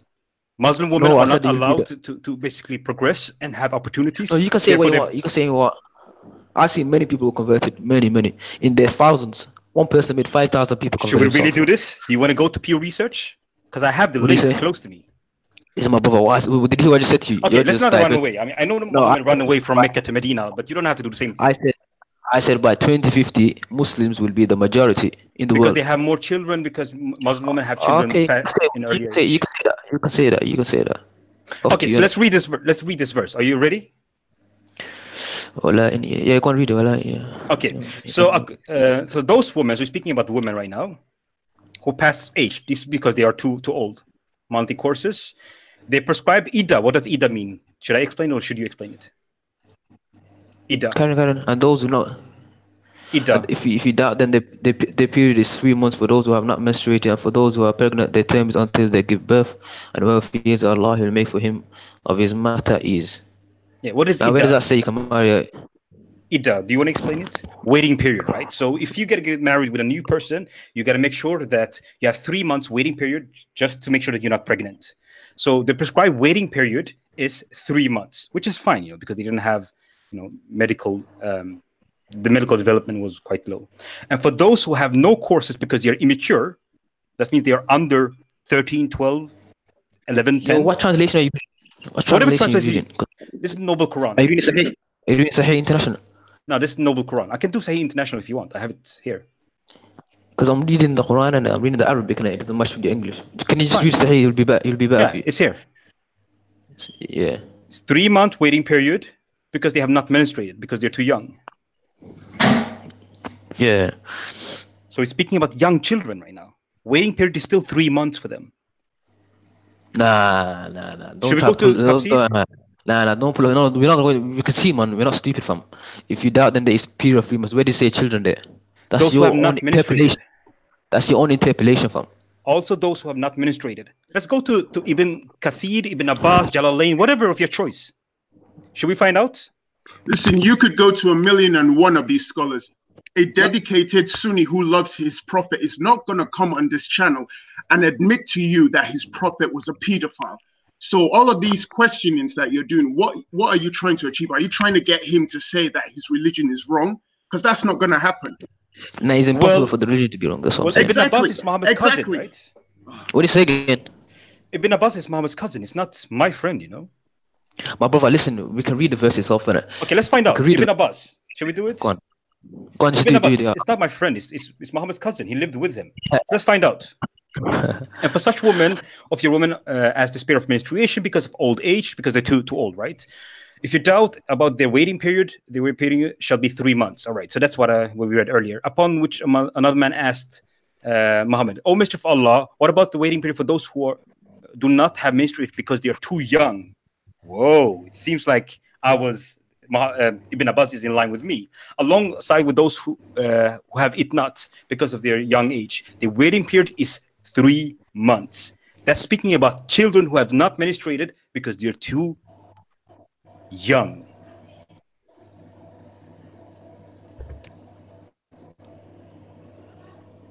See that Quran 65 verse 4 speaks about pedophilia? Now does the Quran say that, what you just said? Well, they're too young, right? No, does the Quran say what you just said right by now? I read that verse. It didn't say anything that you said. Will you tell me how you understand it? What is pedophilia? Do you know what pedophilia is? Yeah, marrying having sex at a young age. What age? Children about, I would say, up to the age of 12. No, it's 13. 15. 13, yeah. Huh? 13. Yeah. All right, I'll leave the mic for someone else, but I think I made my case. Do you want to add something before we finish? But I don't agree with that Tafseer, innit? I don't agree with what you're saying. Should do Ibn Kathir instead? No, just read the verse, and I just read the verse. It doesn't say what you're saying. Well, that's people's. And don't think, and I don't believe they're infallible, innit? I believe the Quran. What the Quran says, it says, innit? And here it doesn't say about what you're saying. So you know better than Ibn Abbas? No, no. See, you're gonna use them arguments against me, fam. You can't use that, fam. You can't say I know better. Did I say I know better? Just read the verse. Just read the verse at face value, fam. Don't give me what's it called? Interpretation from another Ibn human. Kathir. The same for the young. They have not reached the age of menstruation because they're too young, right? And their waiting period is the same thing. Is 3 months men's pause. So they're too young. Do you see it here? Yeah. We're still saying the same thing. So the scholars agree with me, and I'm not even Muslim. Okay, I'll leave the mic. Maybe someone else want to comment. I just want to respond to Witness there, because Witness was questioning why you were doing this. Witness, are you still there? Yep, I'm still here. Yeah, you asked the question, why is Fakir challenging this Muslim fella? He's never going to change his mind. That was your question, right? Yep. Okay, so the reason why I or Taki or anybody else will challenge Muslims is not to change the interlocutor's mind, but to get people who are watching to question. We don't expect the person on the other side here. I mean, this gentleman on the panel here, clearly he's bringing up his own opinion here, but he's not prepared to say it's his own opinion, and it contradicts the scholars. So we're not expecting him to change his mind, but we are expecting viewers who are listening, and that's what the Kia Watch does very well as well, is to pay attention. Let's go, hang on a moment. These guys say that Muhammad was a great example, that the Quran is unchanging, but hang on a moment, now they're changing their mind, and here's what was said in the Quran, so they should be following the Quran, and here's what the Tafseer say. That's why we're doing it, Witness. Are you basically saying right about now that Muslims have to follow Tafseer now? Is that what you're trying to tell me? Did I infer that? Did I say that? You just said it right. You just said it. Your comprehension level is not very high tonight, my friend. Yeah, I didn't say that at all. What I said, let me repeat myself, because you obviously didn't hear what I said.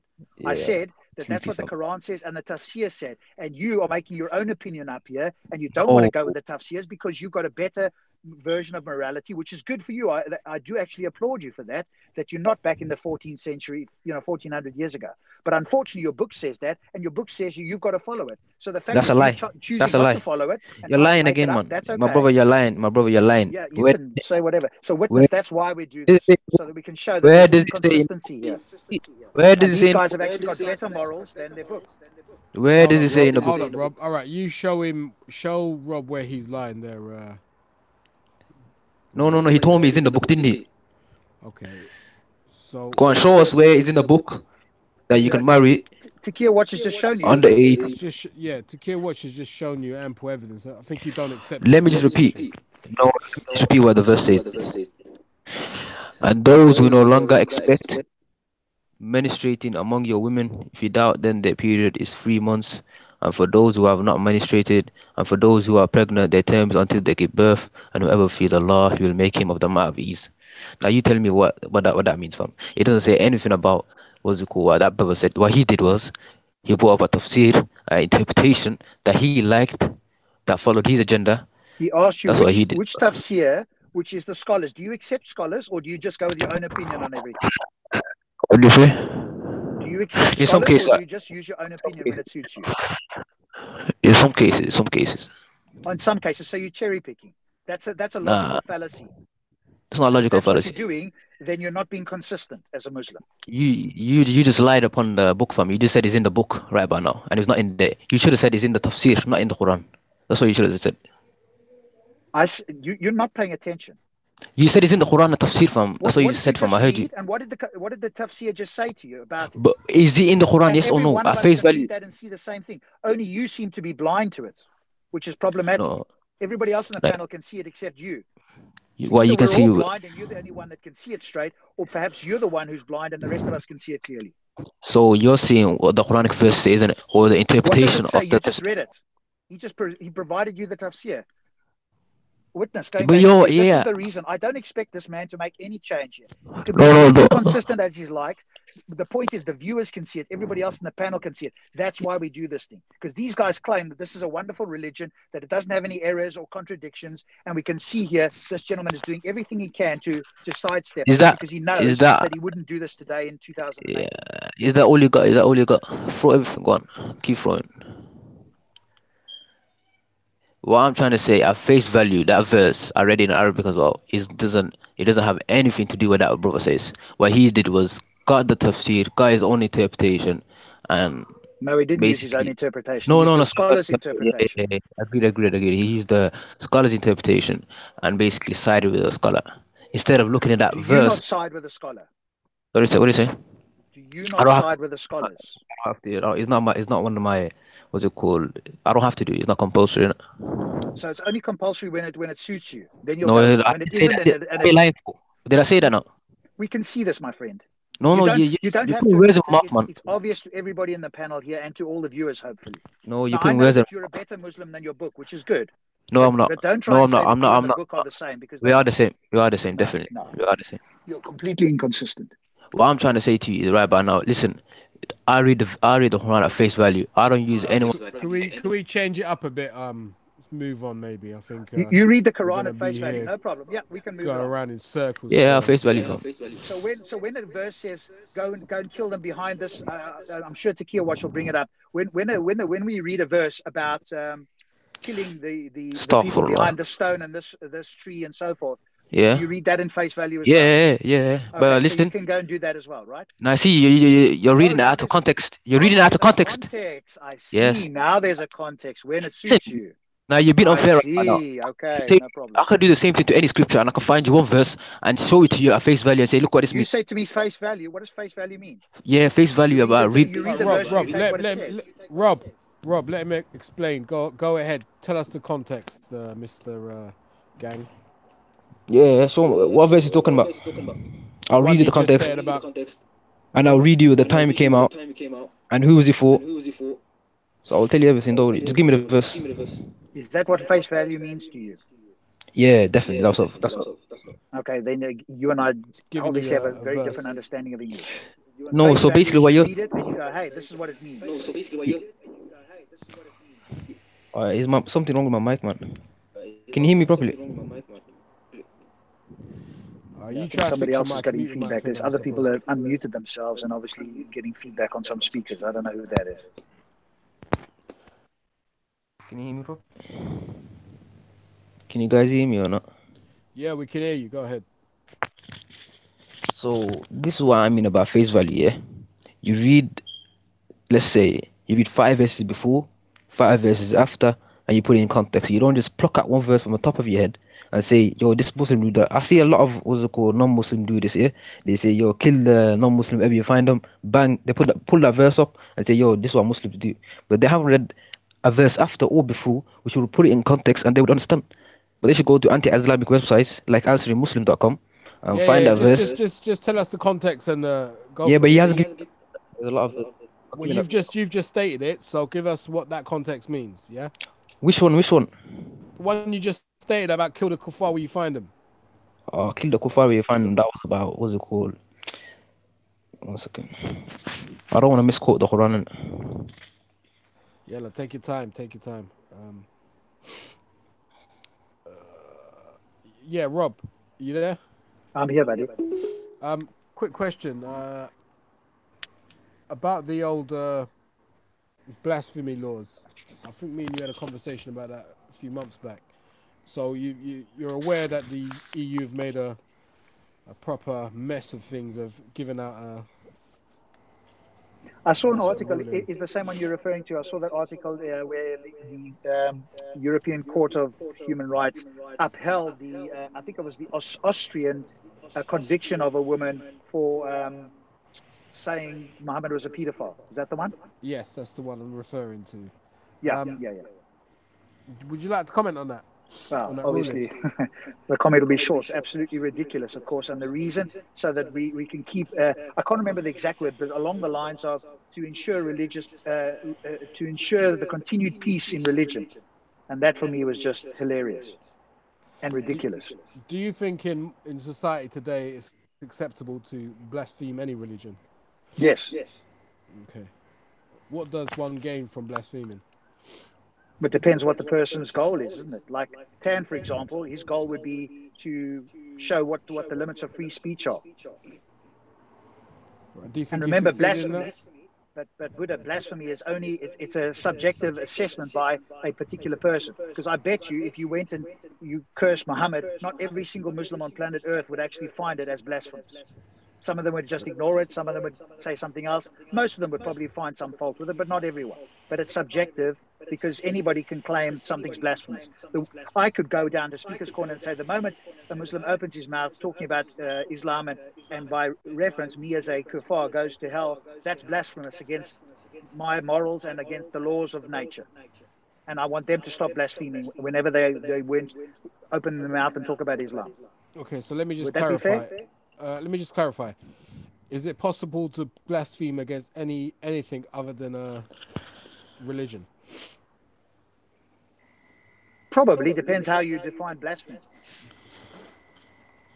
Right. Blasphemy is just what does the term blasphemy mean? Huh? For my understanding, blaspheming is when you ridicule someone's religion. Okay, so in that case, it's specifically for religion then. But I can claim. Yeah, that's my understanding of blasphemy. Yeah, so I can claim, and I hear Muslims often say, "Oh, atheism is a religion." So if we're going to play the Muslim game, well, then atheism is a religion. So you're blaspheming me every time you talk about God. It's an absolute blasphemy, and you should stop doing it, or I'll take you to court and have you locked up. How's that?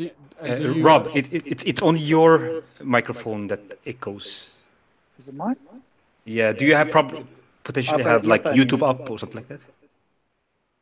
I'm just going to mute myself. Just speak again and let's see if we get an echo. Yeah, you have echo. No, I muted myself there to check, and it's somebody else that's coming through. Could be me, It could be me. Just mute yourself for a moment, Buddha. We just speak now. Let's just see. Yeah, it is yourself. So you might just have to mute yourself and unmute yourself, Buddha, because I think it's coming through on your side there. Yeah, you're fine now. Yeah. All right, cool. I'll just mute and unmute. So do you class atheism as a religion then, Rob? I don't, but Muslims seem to do so, and if that's the case, then I can use blasphemy in that context. Now, if they're honest and they say no, it's not, then I couldn't use that in that case. But then I would point to blasphemy as just being a special case of somebody choosing to use a word for their special offense, which doesn't hold much water with me, I'm afraid. Just put it under offense, because why use blasphemy? Because it's something special for certain religious people, not all, certain. And why do they get special treatment? Buddha, can I ask Rob something, or do you want to finish first? No, go ahead. Okay, so Rob, I've heard you make this argument about that once we actually introduce blasphemy on certain things, then it's a slippery slope. And I really like that argument. Could you present that for people that have never heard it? Well, just the fact that as soon as you start to limit freedom of speech, then I can do the same. And if a Muslim is consistent, and I went down to the park as I have, so let's say he said, "Oh, you can't say Muhammad's a pedophile." Well, then I could go down to the park and say, "Hey, you can't say that I'm going to hell," or "You can't say that there's more to the natural world than there is." That's my view on the world, and you're blaspheming, you're offending me. Or I could choose the proper word would be, I'm choosing to feel offended, because that's the other thing. I did notice you mentioned, Takia, maybe we can chat about that at some point. I don't believe people are offended. They choose to feel offended. They're just not aware that they're doing that. And the psychological process can be unpacked, and then it's a choice. And if in fact it is a choice, then they have a responsibility to choose to feel offended or not. But what they can't do is insist that I or anybody else change our opinion because somebody's choosing to feel offended. So the slippery slope argument is quite a strong one. And I've never heard anybody that challenges free speech have any effective response to it. People go to all kinds of fallacies to try and get around this, and it just doesn't work. And I'm sure you agree, or hopefully you do. Yeah, because I mean, the argument stands on the following, that something that should be what is how can I explain this in the right way? So if you are offending people, how that is determined is if I, as a receiver, decides to be offended or not. So right and wrong should not be, in the hands of the receivers, because that depends on which receiver you're talking about. So they have different levels of tolerance, and that is very dangerous. Then I can just be offended at anything. Correct. Yeah, absolutely right. And that's quite powerful. I've never heard someone portray it like this. And also, it's in the law here in the UK. Interesting enough, if you go look it up here, or the Citizens Advice Bureau defines hate speech, and one of the things they say is that you, the person, nowadays in the UK, you do not have to be the person who is directly offended. You can still report hate speech if you think it will offend somebody else. Can you believe it? This is the United Kingdom in 2018. You can report something if you think somebody else will be offended. Where exactly are you getting your definition for the freedom of speech? Is there a law that actually literally describes what you're saying, or is this down to your subjective opinion? No, this is freedom of speech is a principle. The law, Okay. obviously, It's a very poor principle though, because it's not definitive. It doesn't exactly state. All right. What... Well, challenge me on it in principle. Go ahead. I'm waiting. No, I'm talking about the actual freedom of speech laws or the hate crime laws. They're not definitive. You see what I'm saying? Exactly. They're terrible. Lots of grey areas. They should be wiped off the books immediately. If I was in charge, that's the first thing that goes. No, so what you've been basically saying for the last 2 minutes is basically your own subjective opinion. It's not actually law. It's not constitutional. I'm not interested in the law, witness, at all. When I talk about freedom of speech, I'm talking about the principle, not the law. The law is restrictive, and if we talked about the law, I could give you examples where that would not work very well for you or anybody else who wants to go with the law. So the law is not a way we don't use the law when we talk about the principle. But the main reason we're talking about this is in regards to that judgment which was made legally in the European court, because we were talking about blasphemy laws, and that's why I'm trying to compare what you're saying to if it's going to affect the UK. How will it affect the UK legally? This law that was made at this European court in regards to... I don't know how it will affect the UK if the UK, once the UK leaves, obviously, then they won't fall potentially under the court.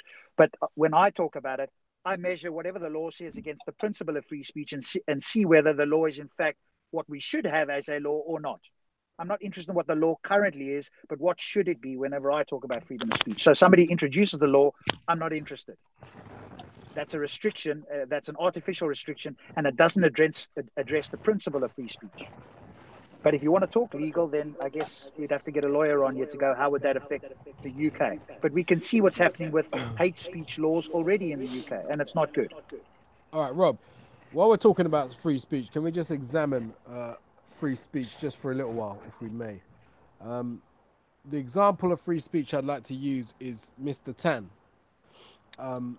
Now, we can all agree Tan exercised his freedom of speech to the very limit of freedom of speech. I think everyone would agree.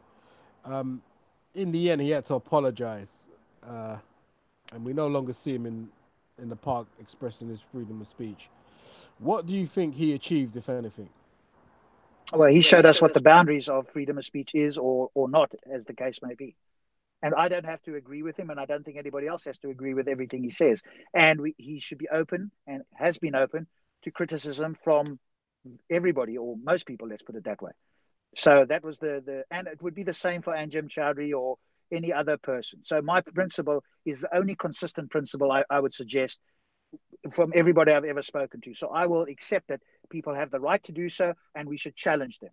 And that's what the freedom of speech is about. So they can say whatever, and we can call Tan out for being a racist or whatever else he may have said, or anybody else for that matter.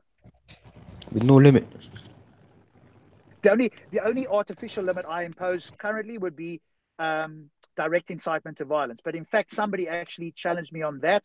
And to be honest, from a principle point of view, even that should be open. But I do draw the line at direct incitement to violence from a practical point of view. But really, even the direct incitement to violence, unless you have a gun to the head or you can literally control somebody by their words and they have no free will of their own, then direct incitement to violence actually, in principle, would fall under freedom of speech. But we don't do that because we know that, unfortunately, people are easily manipulated. But that's, again, separate to the principle of free speech. Yeah, see, I would be an advocate of limiting freedom of speech for people like Anjem Choudhury. In fact, I would be one of the people that would strip him of his citizenship and have him deported. I'll say the same for Tommy Robinson. Why would you say the same for Tommy Robinson? He incites hatred. He incites hatred. How does he do that? By telling the truth? I don't understand. Tell me by making people hate Muslims. Okay. How is he making people hate Muslims? What is he doing that's... What do you mean, what's he doing? Well, I'm asking you a question. What's he doing to make people hate Muslims? Is Okay. he A, lying, or is he B, telling the truth? Which one is No, it? no, there's no B. There's only A. He's lying. He went. Okay, so this Let me. is One second. He where went, I'd like to chime in. yeah, And let me just say the comment and Hold yeah, on, go Sarah. on. Let the guy Yeah, finish go on. his. Let him speak. Let him Go speak. ahead, yeah. gang. One, So the question is, what has Mr. Robinson done to incite hate, as you put it? one example is basically he went to there was called a mosque, and then he started causing a lot of hatred, saying, "Yo, these people do this." He was generalizing in a generalizing term, saying, "Look at these houses. There's terrorists inside these houses." He pointed around all the houses around the mosque and saying, "Yo, these are causing hatred." That's inciting hatred in my eyes. Was he So telling if the you, truth or was he lying? so, that's generalizing Muslim, saying, "Yo, all these Muslims around here are terrorists," and he pointed around the houses around what's it called mosque. Okay, so if he goes up to a house, say Anjan Chowdhury's house, and But he never. says, okay, hold on, wait. Well, you're not telling me he's lying that they're not houses of terrorists. You're not They're telling not me houses of that. terrorists. Basically, they were just around the mosque, Okay, and you he sure about that? generalized. Yeah. Yeah. Okay, could you post a video of that so we can see it? Actually know about this video. He was speaking about this specific mosque. Okay, go ahead, Sarah.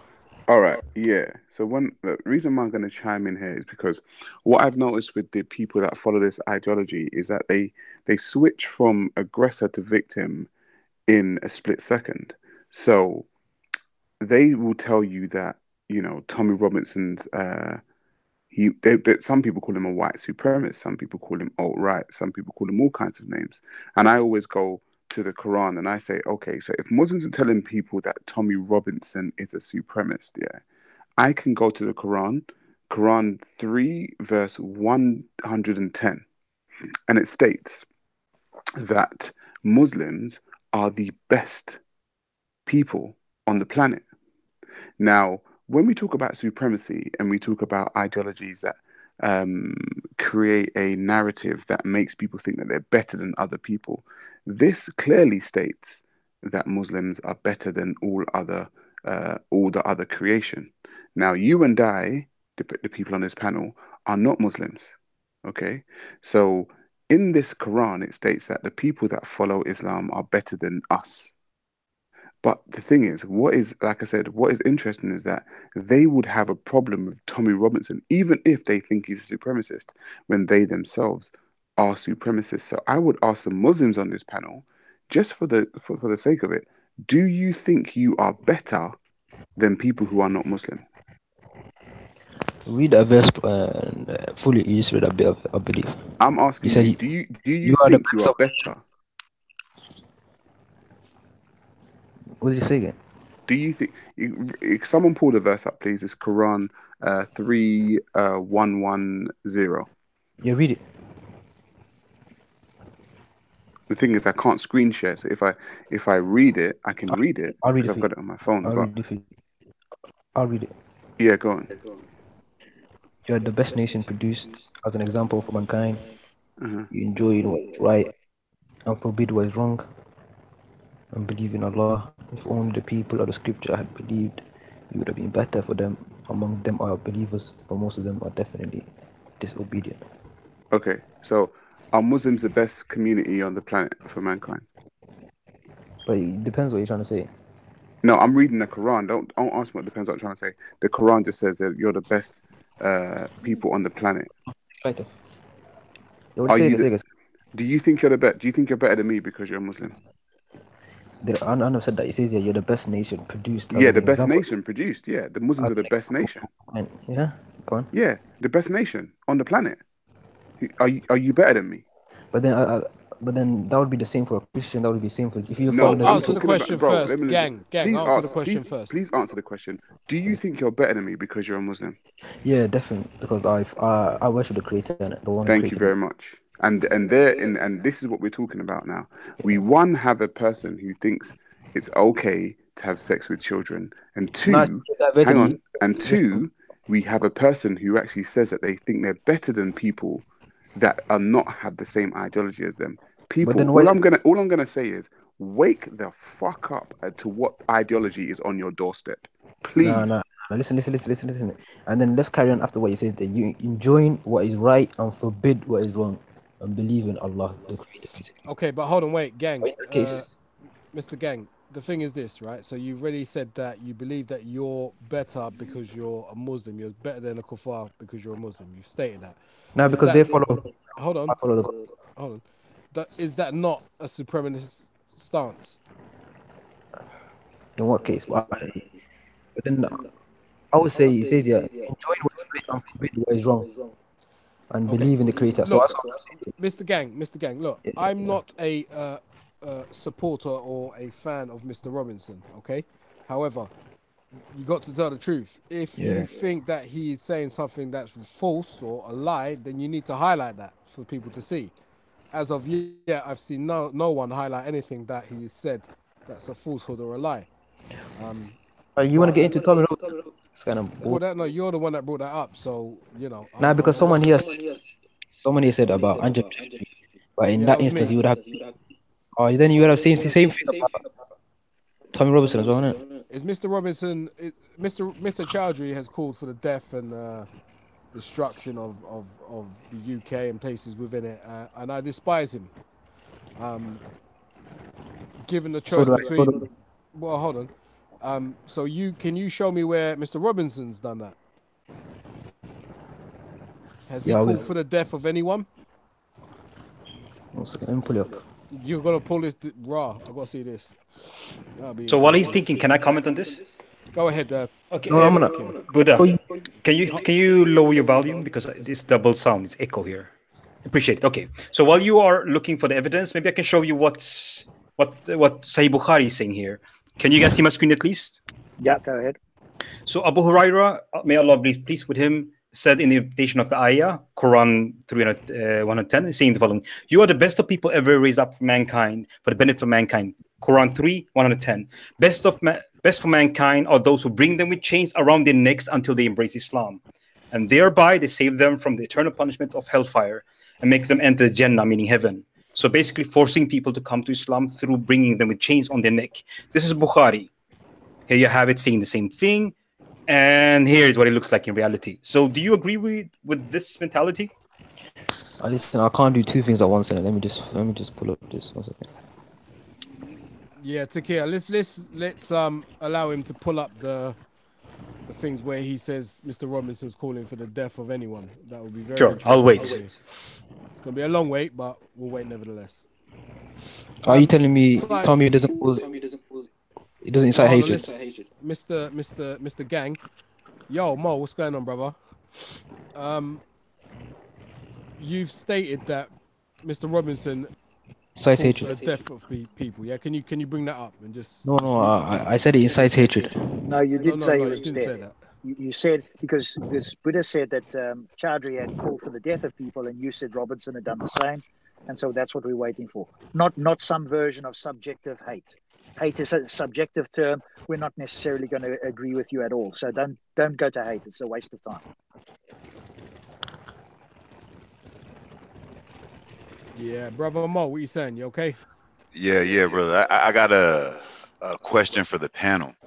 I see there's a lot of hate or a lot of distaste for Anjem Chowdhury, but me as a Christian, I'm kind of grateful for Anjem Chowdhury because Anjem Chowdhury is probably the most intellectually honest Muslim out there, showing what the true understanding of what Islam is. He doesn't try to sugarcoat it, and what he tries to do is he tries to show you what's core or what's the fundamentals of Islam. And I find it funny that what he teaches is exactly what the so-called terrorist groups do in their daily lives, and nobody calls them they call them extremists instead of actually calling them what they are, which are fundamentalists who actually follow the actual word. Unlike the Muslim, the vast majority of the Muslims who we deal with on a daily, who try to present us this peaceful Islam, which that right there is what gets under my skin. That's what irks me, is when they can't be honest about what their texts say, but instead try to present us something that isn't really that. And then when somebody is foolish enough to join this idea that, or they join because they have this idea of a peaceful Islam, and then once they get in there, they see what it's really about. you kind of see that either there's a transformation or the person leaves Islam. But it's intellectually dishonest to say that there's this peaceful Islam that actually exists in the world. Nowhere in history have we ever seen any Islamic nations until the creation of the United Nations and the League of Nations and all of that. You've never seen any Islamic nation or Sharia nation that actually had peace with any other nation that was around it.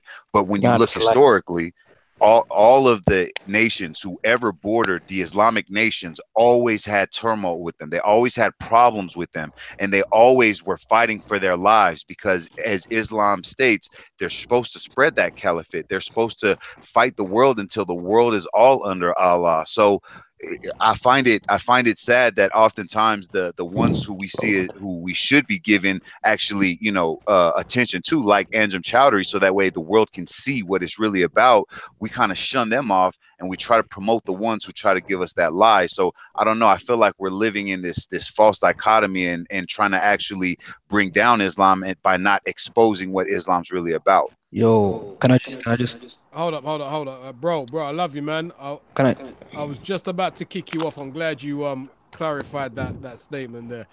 But I'm gonna take you up on that in a minute. Let Mr. Gang go ahead. Mr. Gang, did you find that? Yeah, can you know once again? Can you like hear me clearly? Or... Yeah, we can hear you. Did you find this Mr. Robinson stuff? Yeah, before I do that, I just want to comment on what Mo said, innit? Yeah, go ahead. Yeah, basically, I think that's very disingenuous what you just said. That Anjem Chowdhury, represents the Muslims. In no way does he represent any Muslim. He is a outright liar. He lied upon our book. He's no different to ISIS. He basically lied upon us.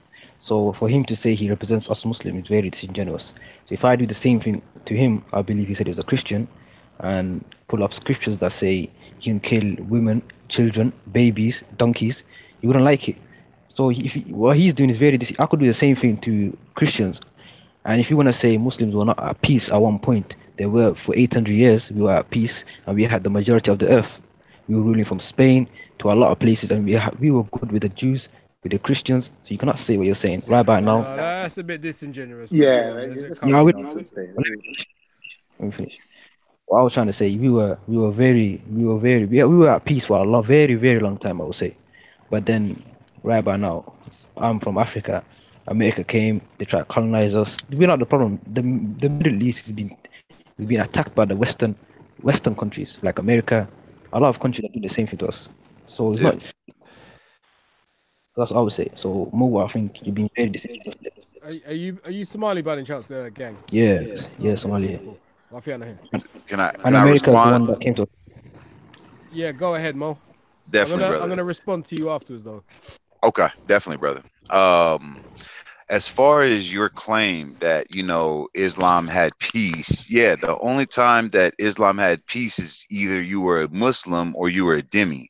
So the people who lived under the servitude of Islam, yeah, their lives and their property was spared, as it's stated in the Hadith and basically within Surah 929. But for those who refused to be dhimmis and did not want to pay that jizya, they were fought, and there was many wars. And this isn't just me saying this. This is historically proven. This is also written even within the Islamic texts. When you hear about how Islam spread, it wasn't because people saw the beauty in Islam. It's because they took a sword and said, you either accept Islam or you pay us or you die. Simple and plain.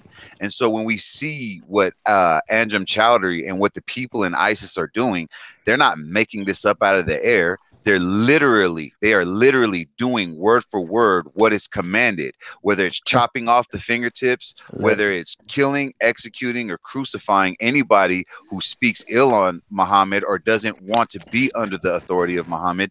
This is just something that is seen all throughout the text, but it seems maybe you've thrown a blind eye to it and don't want to accept that this is how Islam is spread. But there's never been a peaceful time where you hear about nations who were not Islamic has ever had peace with Islamic nations until these recent capitalized world where we have the League of Nations, the United Nations, where now countries have to play a part on a global scale. You can't just go to war because the world will condemn you. But before we had this type of global law where it was a free-for-all, where everybody is racing, Islam was not at peace with other nations, but Islam was known to be a terror. And this is not just within the Islamic scripts, but in all the nations who bordered against Islamic nations. They said the exact same thing. Now, if you can show us anything different, I would love to see that. Okay. Can you go back and forth for a bit? Hold on, Mr. Gang. Hold on, Mr. Gang. Let me just kind of address what Mo was saying. Yo, shout out to Kelly Allen. What's going on, Kelly Allen? And Wrecking Robin. Ain't seen you in a hot minute still. You good? All right, well, check this. Brother Mo. So Islam's existed in the UK for about 100 years, yeah? Never before has England ever faced or been in a situation where there could be a potential civil war. Only now do we see that there is a potential for a civil war in the UK, yeah? Why did this not happen before? It's because, in my opinion, of people like Anjan Chowdhury, people like ISIS, people like Daesh and all the other degenerate people.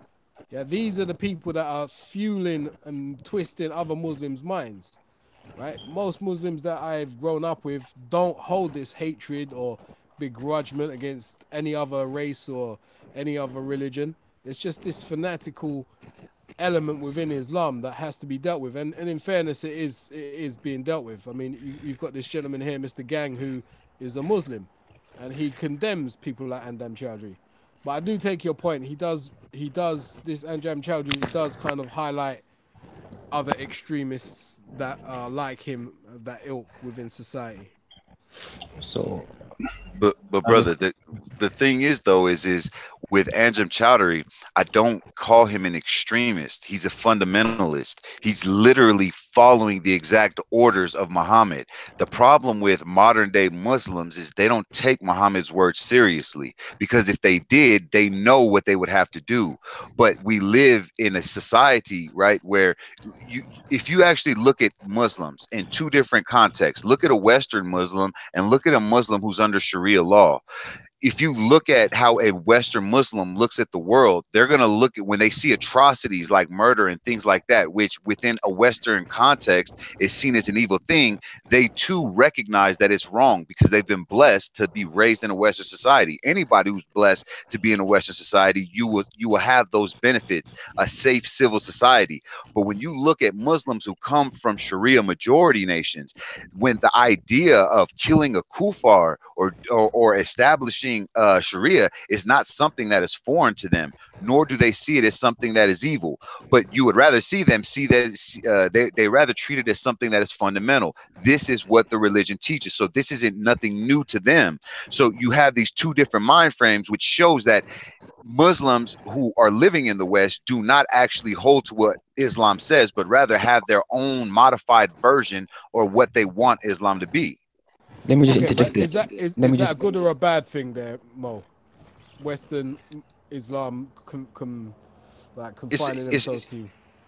It's not necessarily a good or a bad thing. It's just a dishonest thing, because if we can recognize that there's a difference between the mindsets, we should understand why there is that difference. And it's not that the people in the West have a better understanding of Islam, but rather those who are coming from Sharia actually have a more fundamental understanding of what it is.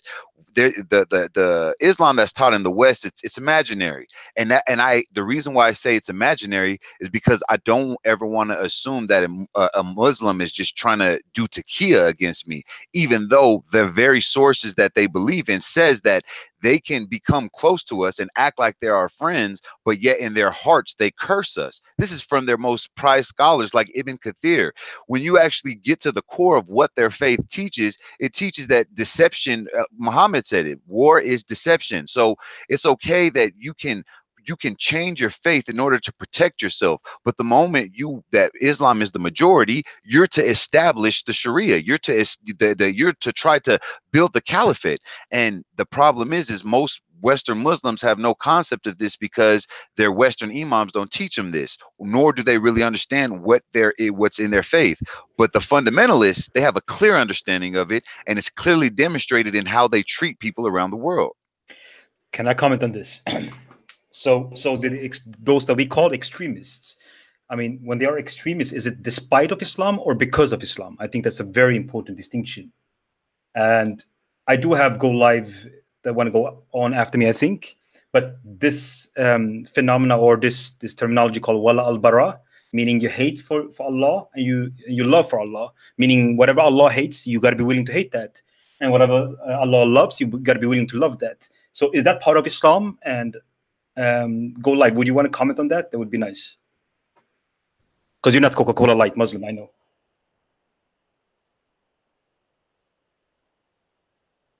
No, I don't think he wants to speak. Do you know what?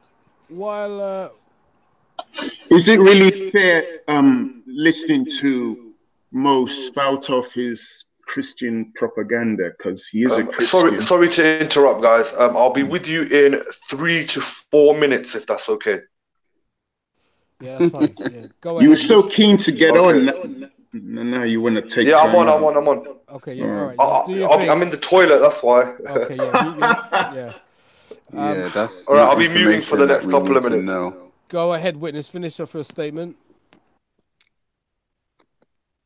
Sorry. Yep. I was just saying that. I mean, Mo is a Christian, and his history of his religion is not exactly squeaky clean. He was talking about invasions by Muslim countries, but we can dedicate a whole show to Christianity and how it's invaded other countries. And we can even fast forward to the late 20th century and George Bush in America using Christianity to invade Muslim countries. So I don't think it's kind of fair that Mo, who is obviously a devout Christian, should be spouting off his propaganda against Islam. If I may respond, can I respond to the brother? Go ahead. Your argument, brother, is fallacious. All you did was present a two-coquet argument saying that, yeah, they do that, but look at what you do. It's not addressing what the problem is. The problem with your argument is the problem is you're both brother. The if you will allow me to finish my point. Let me finish. Go ahead, Mo. The problem with your analysis is that I never said anything about Christ. And what you're doing is you're assuming because I have a picture of Christ that I'm bringing Christian propaganda. Not once did I make a reference to the Bible. Not once did I make a reference to what Islam is doing is wrong according to God.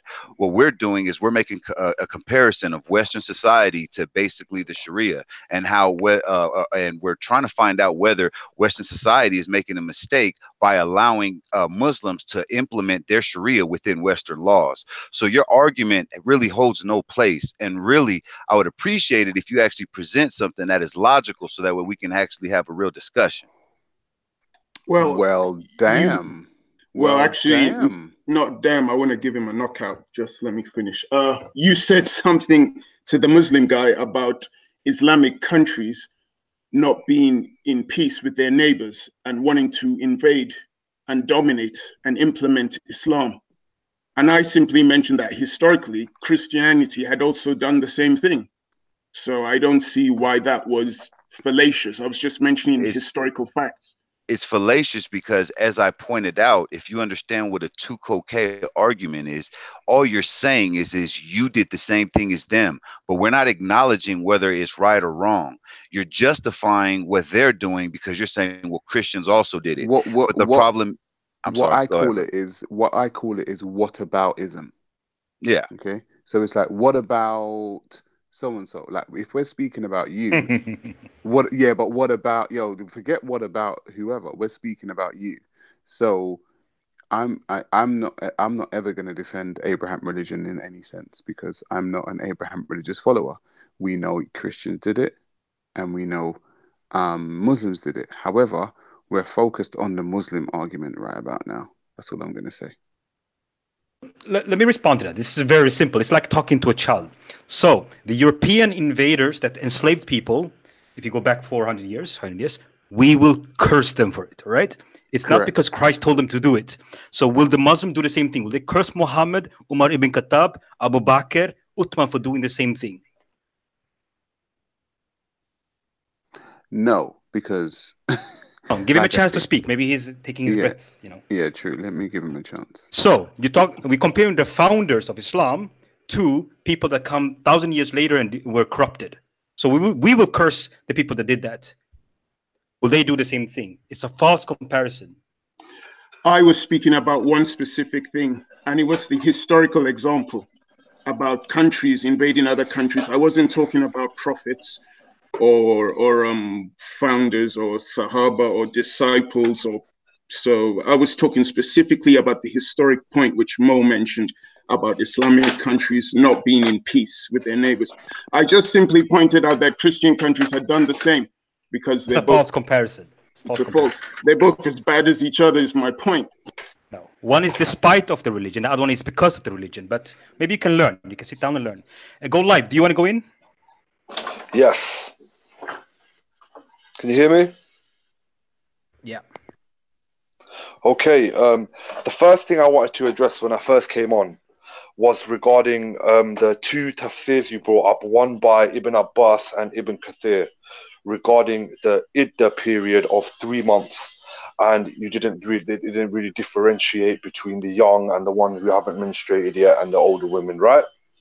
So in these verses, nowhere did it mention consummation of marriage, i.e. penetrable intercourse, yeah? So what my point is that if you now hold on to those verses and then you look at the marriage of the Prophet ﷺ to Aisha, he married her when she was 6 and then he consummated the marriage when she was 9. So if he was going by these verses, as you say, a 3-month waiting period, would he not have consummated the marriage at 6 years and 3 months? He actually waited a whole 3 years. And nowhere in that verse did it mention consummation of marriage. It was directing towards when someone should marry. Would you say that's a valid point? No, it's not. Because, I mean, do you make this distinction between having sexual intercourse at 6 and 9? Do you think that any of them are okay? Well, once again, I'm sure you've heard different explanations with regards to this about climate and humans were different. Tell us.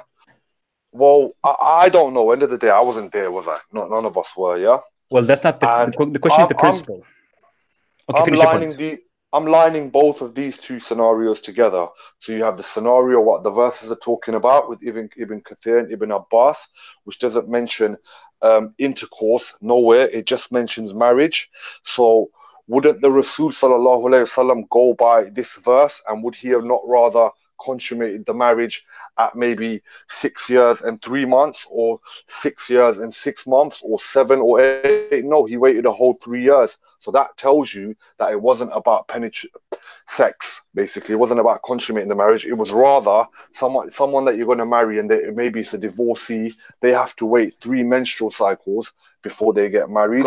And if it was So it was referring to marriage rather than consummating the marriage. Are you saying that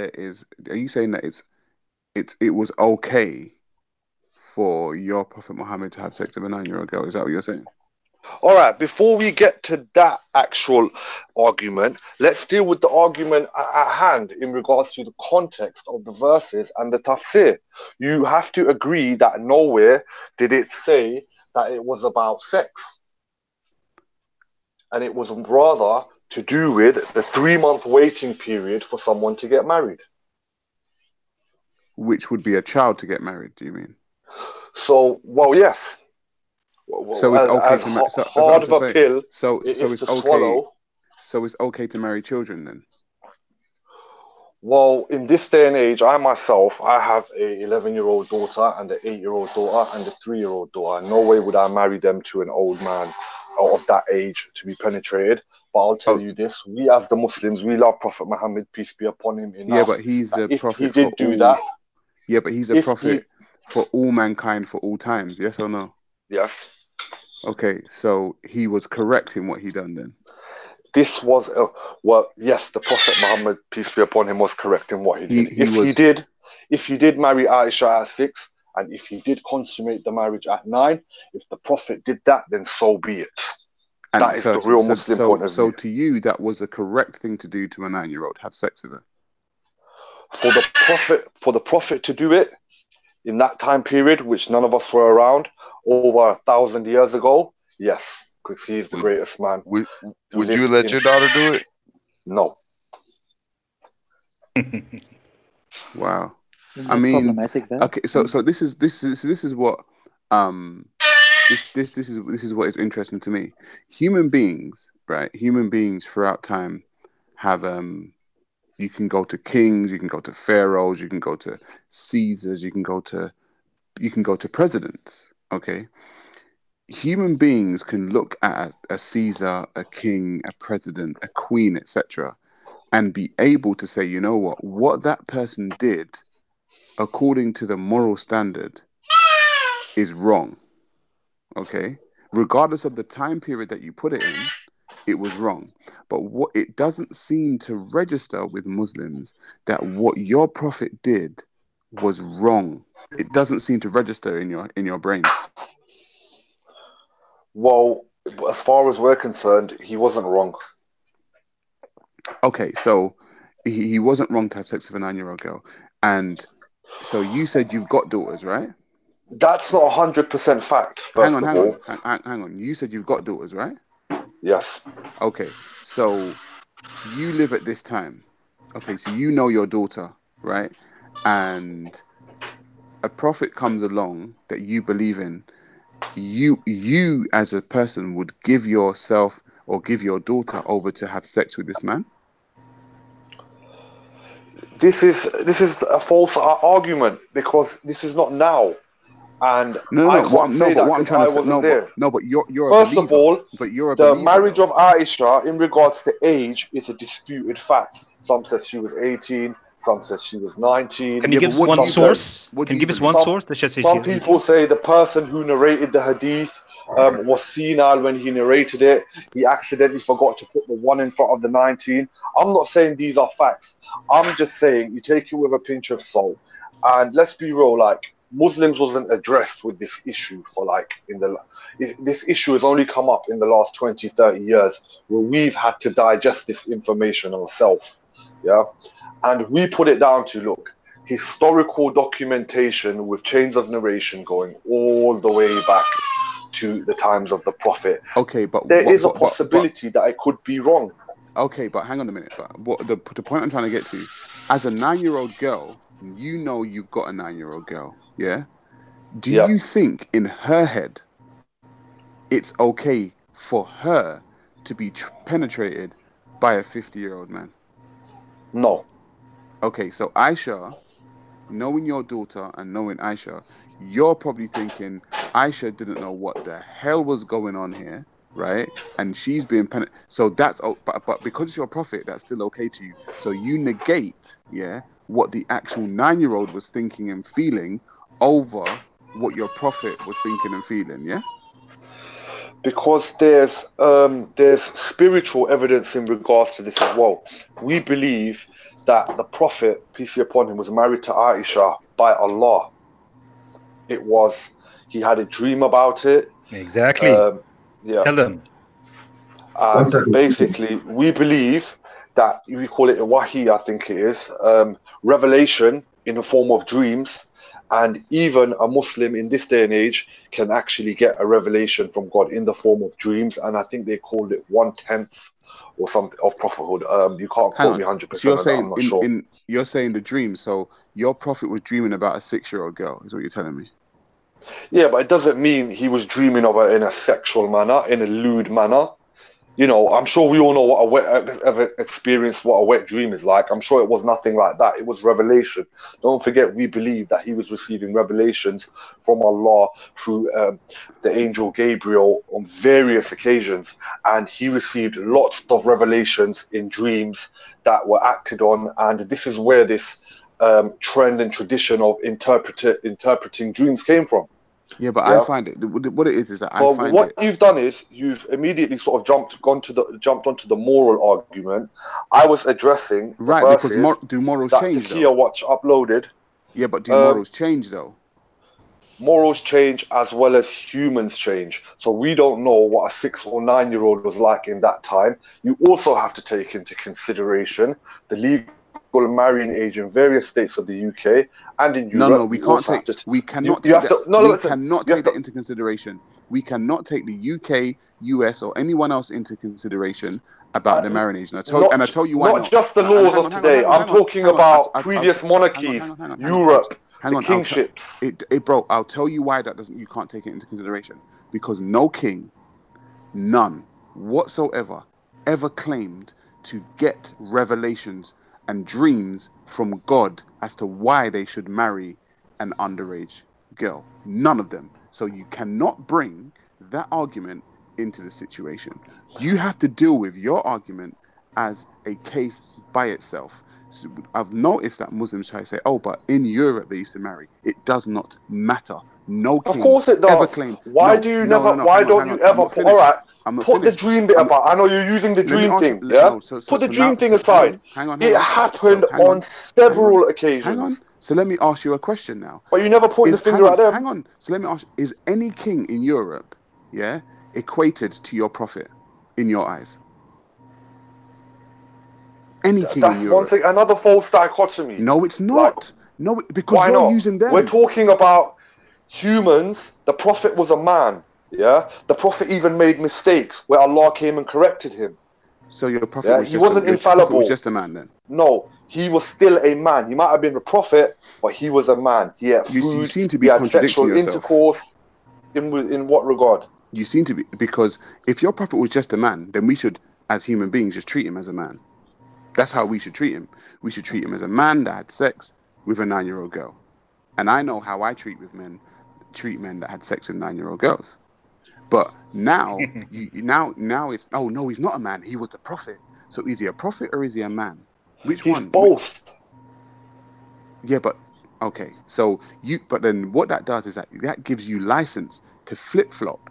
That gives you license to jump between, oh, he was a prophet and, oh, he was a man at any given stage in this argument. And that is not a fair argument. Because if I say... We don't believe our prophets are infallible. Hang on, because if I say King Henry VIII, if I say King Henry VIII was also a man, we know that. But if I say he's also a prophet, when I see an action from King Henry VIII that people may not agree with, I can say, yeah, well, he was a prophet, so it was okay.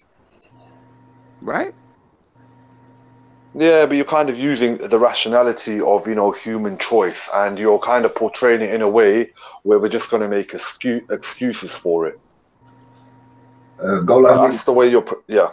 I just want to ask you a question, brother. Is there anywhere in the Hadith or the Quran where Muhammad himself said he had married this 9-year-old girl?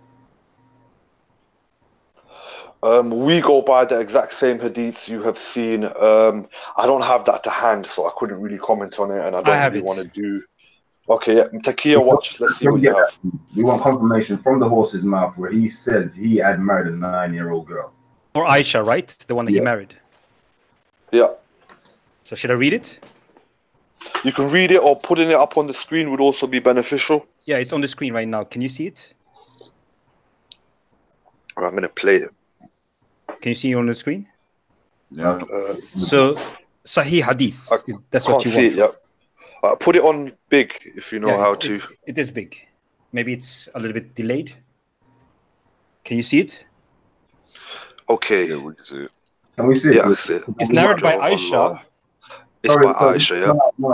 Where is it that Muhammad himself, I don't want narration from other people, I want Muhammad himself saying he had married a 6-year-old. But still, let's have a look at that, though. That looked quite interesting. The hadith are always narrated by other people about what Muhammad said. Muhammad never narrated it himself.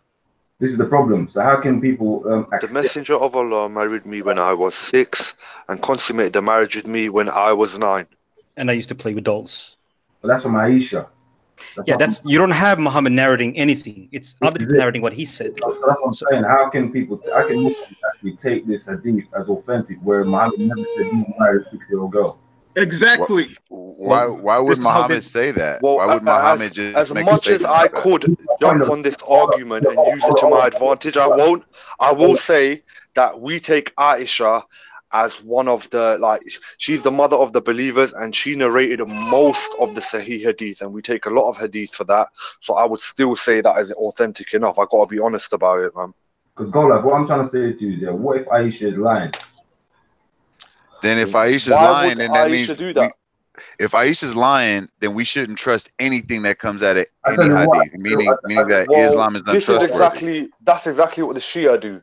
So they kind of tarnish Aisha's reputation, and they say that Aisha poisoned the Prophet, Aisha committed adultery, and this is the main reason why we make takfir on them and we call them kafir.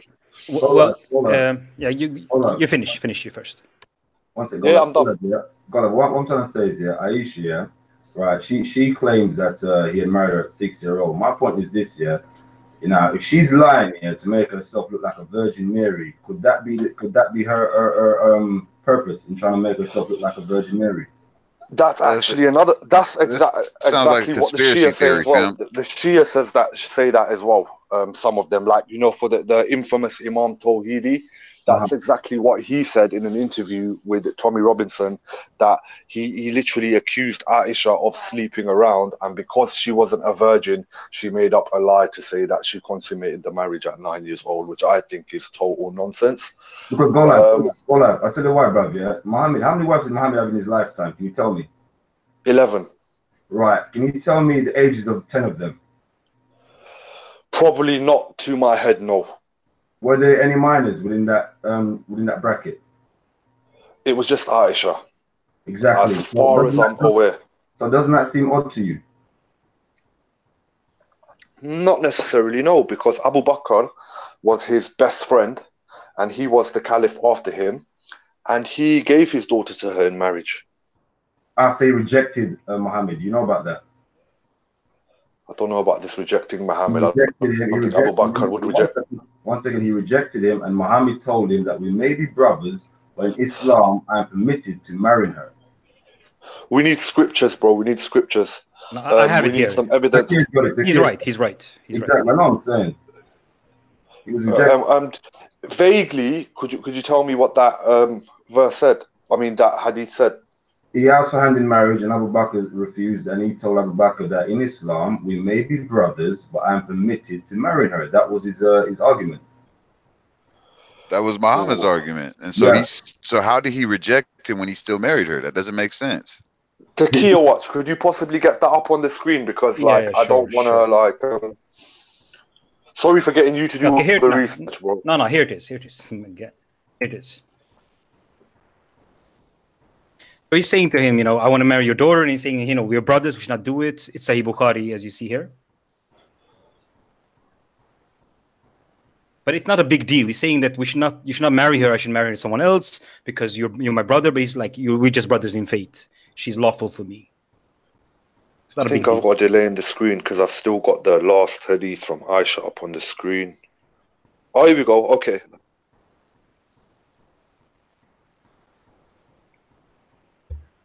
Can you see it?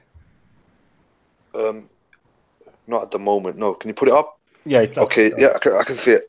I just keep it there. Oh, it's gone. Okay, so I need to say something so for it to stay. Okay. 1, 2. All right, keep. Just read it to us. Takir, just read it. If you okay, so the Prophet asked Abu Bakr for Aisha's hand in marriage. Abu Bakr said, I am your brother, but I am your brother. And the Prophet says, you're my brother in Allah's religion and his book. But she, Aisha, is lawful for me to marry. It's not a big deal. I don't see where there's a no in there. Yeah, he just want to make sure that they're that it's not forbidden, you know. Sugar, hey, yo, real quickly, did someone call my name? No. Okay. Yeah, so he didn't say it like this is a weak argument, and I'll explain why. I am your brother. So yeah, that doesn't seem like a solid enough hadith to back up what he was saying.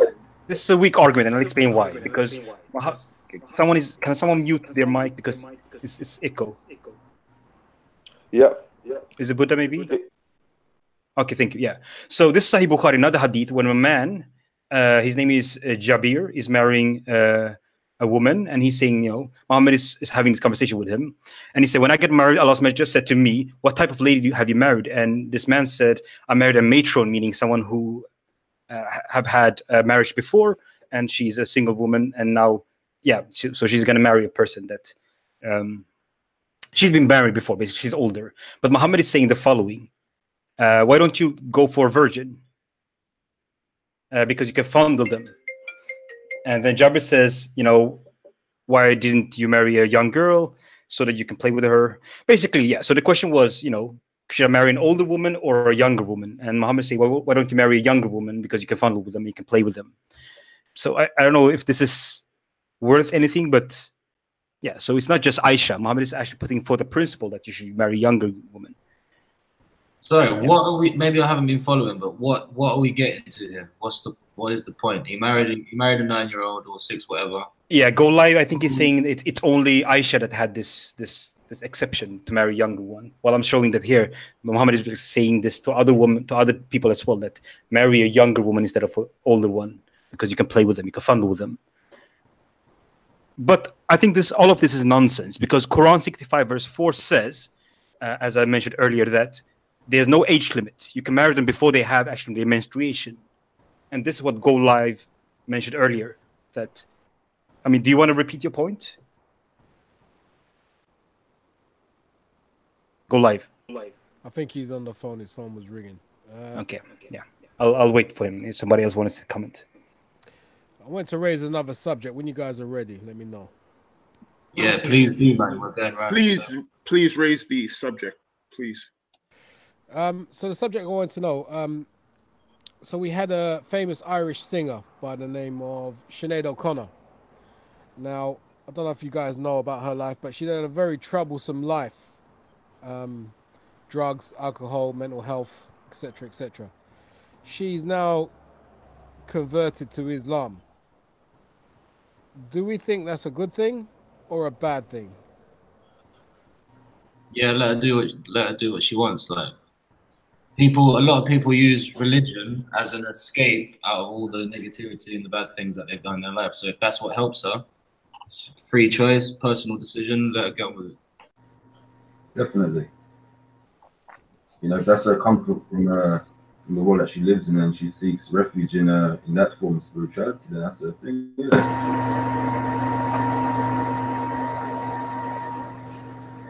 Well, of course, I would think that there's a issue with it, because I would figure that if she understood again what the true Islam was, then she wouldn't convert to it. And so that's what the whole argument came down to from the beginning. Is like, you know, why would we allow somebody like Anjem Chowdhury to be out there promoting what we would call fundamental Islam?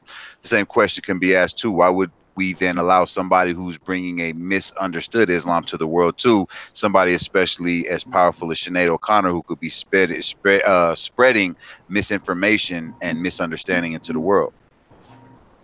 So Mo, seeing as you're a Christian, can you tell me then, seeing as you're a believer in this faith, why has religion failed to heal the world if it's so great?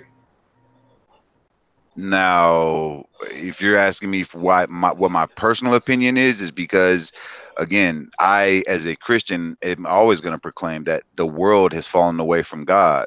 So we have to understand that we as people, if we naturally have different ideas on 10 million different things, and we oftentimes will clash. But when we're within a civilized society, our ability to be able to clash is greatly reduced. So we approach things in a lot of a more civilized manner. But when we actually look out into the world and see these different ideals that clearly contradict one another, but then we try to blur the lines and say, no, they're all the same thing. Well, we create this misunderstanding, and then you're going to create clashing. We can't, if we can't deal honestly with the faith, like you know, allowing a Muslim to go ahead and preach his faith and me criticizing him, or me as a Christian give my faith and allowing them to criticize me. If we're not allowed to do that in a peaceful manner, well, we're going to clash. And what we see in the world is all these different ideas that are clashing. And instead of acknowledging that we actually have differences, we blur those lines, and then we wonder why we're incapable of understanding why we really can't get along. So if I said to you that is Christianity the truth, what would you say to me? Of course, I would tell you that Christ is the way, the truth, and the life. Of course. Exactly, but this is the problem with the world. Everybody's claiming that they have the truth. That's the problem. So Mo, you can I just ask you something? yeah, brother. Let me just point something out to him real quick. Is that's my point. We have different ideals, right? But we have to have a neutral platform to be able to discuss these ideals. The problem that I believe the original show was about, the problem with not being able to criticize religions, essentially taking away that ability. So if we're taking away the neutral platform, and now we're saying no, you can either promote or be happy with this religion or just keep your mouth quiet, well, you're going to have clashing, and we're not going to get to the root of what our differences are, so that way we can discuss them and see if we can get around them. But what happens is you have you have a justice system that's actually picking a side. You're taking away the ability of people to criticize and discuss, and what you're having is you're going to have a problem within the country where now it's no longer honest. It's just going to be whatever people want you to believe it is, and if you don't agree with what they like, they can basically try to sue you, or report you to the law for simply disagreeing with them. Are you talking about America or the UK? Because that's not happening in the UK legally. It is. It will be soon because it's just gone through the European court. So, as we speak, without Brexit, we're confined to that. Go Live Media, are you back? Yeah, I'm here. I've been here all this time, mate. Okay, so you wanted to challenge me on me not being honest. Do you want to do that? And then I want to leave, actually. Well, that was the main point with regards to, I think we've kind of more or less been through it, and I've spoken about it a couple of times now. Those two tafseers that you brought up with regards to the Idda period, sure. I believe those were in reference to marriage, and they were not in reference to consummating the marriage. And it was kind of portrayed in a way where it was like the Quran was more or less allowing us to rape children, which was not the case. It was more in reference to waiting 3 months before you marry someone. Yeah, but if you marry someone, that allows you to have sexual intercourse with them, right? So if I gave you the perfect circumstance where that didn't happen, the Prophet's marriage to Aisha. Sure. So at 9 years old, there's 3 years. There's 3 years, not 3 months. Okay. So if you, are you okay with 9 years old, a 56-year-old man? That's not the point. Let's stick to the context. Can I finish? The context of what you showed. Can I finish? Yeah. I won't interrupt you. All right, Mr. Go Live. Mr. Go Live. Let Takia finish what he's saying and respond. So my argument is the same if she's 6-year-old as if she's 9-year-old.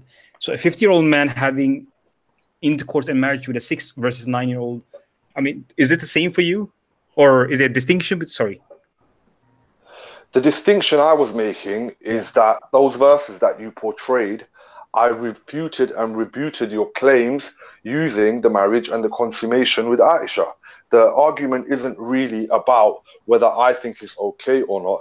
It's more about the way you represented the information. So can you refute me again? Because I think I missed in text format. So if she's 9 years old, what do you stand then? Is the Prophet waited 3 years. Sure. Surely, if he was going by those first tafsirs by Abbas and Kathir that you showed, he would have consummated maybe at 6 years and 3 months or some period before, but he waited 3 years. So I've used that hadith to rebut your claims in regards to that tafsir from Abbas and Kathir.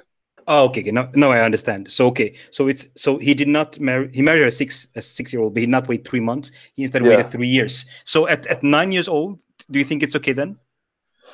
Like I said, in this day and age, I myself, I would not marry my daughters to men for that to happen to them. In those days, we didn't know the circumstances. We're not sure if those were the actual ages and what actually went down. We also don't know in the climate. And another thing we don't know is it's only if you even go back to, let's say, 50 years ago, South Asia in modern times, people did not even know their ages then. They were literally estimating their date of births and making fake date of births before they came to the UK, like my parents, for example. So going back 15, 16, 1700 years, how do you know they actually accurately even took down people's ages? But hold on, we know a lot, right? I mean, this is speaking about menstruation. So menstruation happens around when they are can happen from 8, 9, 10, 11, 12, 13. Yeah. So we still have a lot of information, and we do have hadith with it. But the question is it okay at 9-year-old? I mean, maybe you don't want to do it. I do understand that. And I think that shows that you're a better person. Can I finish? Guys know Can I finish? Yeah, Can I finish? Of course. So that shows that you're a better person than, I guess, what's allowed. So you don't want to do it. I do respect that. But if someone else chooses to do it, they are equally right as you, right? Because it's not a must. It's allowed. It's permitted to do it. So how would you respond to someone else want to do it? I will clearly say to them, whether they agree or not, because he is the prophet of God, and because we believe that he's perfect, because we believe in his holiness and how great he is, and Allah chose him to be the best example for mankind and the seal of the prophets, that is above other prophets. If he did it, it's fine with me. So you don't want to do it, but someone else want to do it, and you're quite okay with that. Go live. The thing is, go live here. You're talking as though you know 100% that Muhammad did this marriage. No, I don't. That's what I'm saying. I don't. So if it happened, I will not go against it. I will not dare defame my prophet, and I will not dare say anything against him. Yeah, that's what you should be saying. If. Sure. Yeah.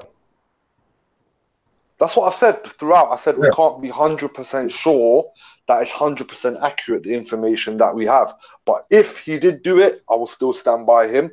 I trust my prophet and I trust my God. But see, this is what I'm trying to understand, brothers. You said that he is an example for all mankind.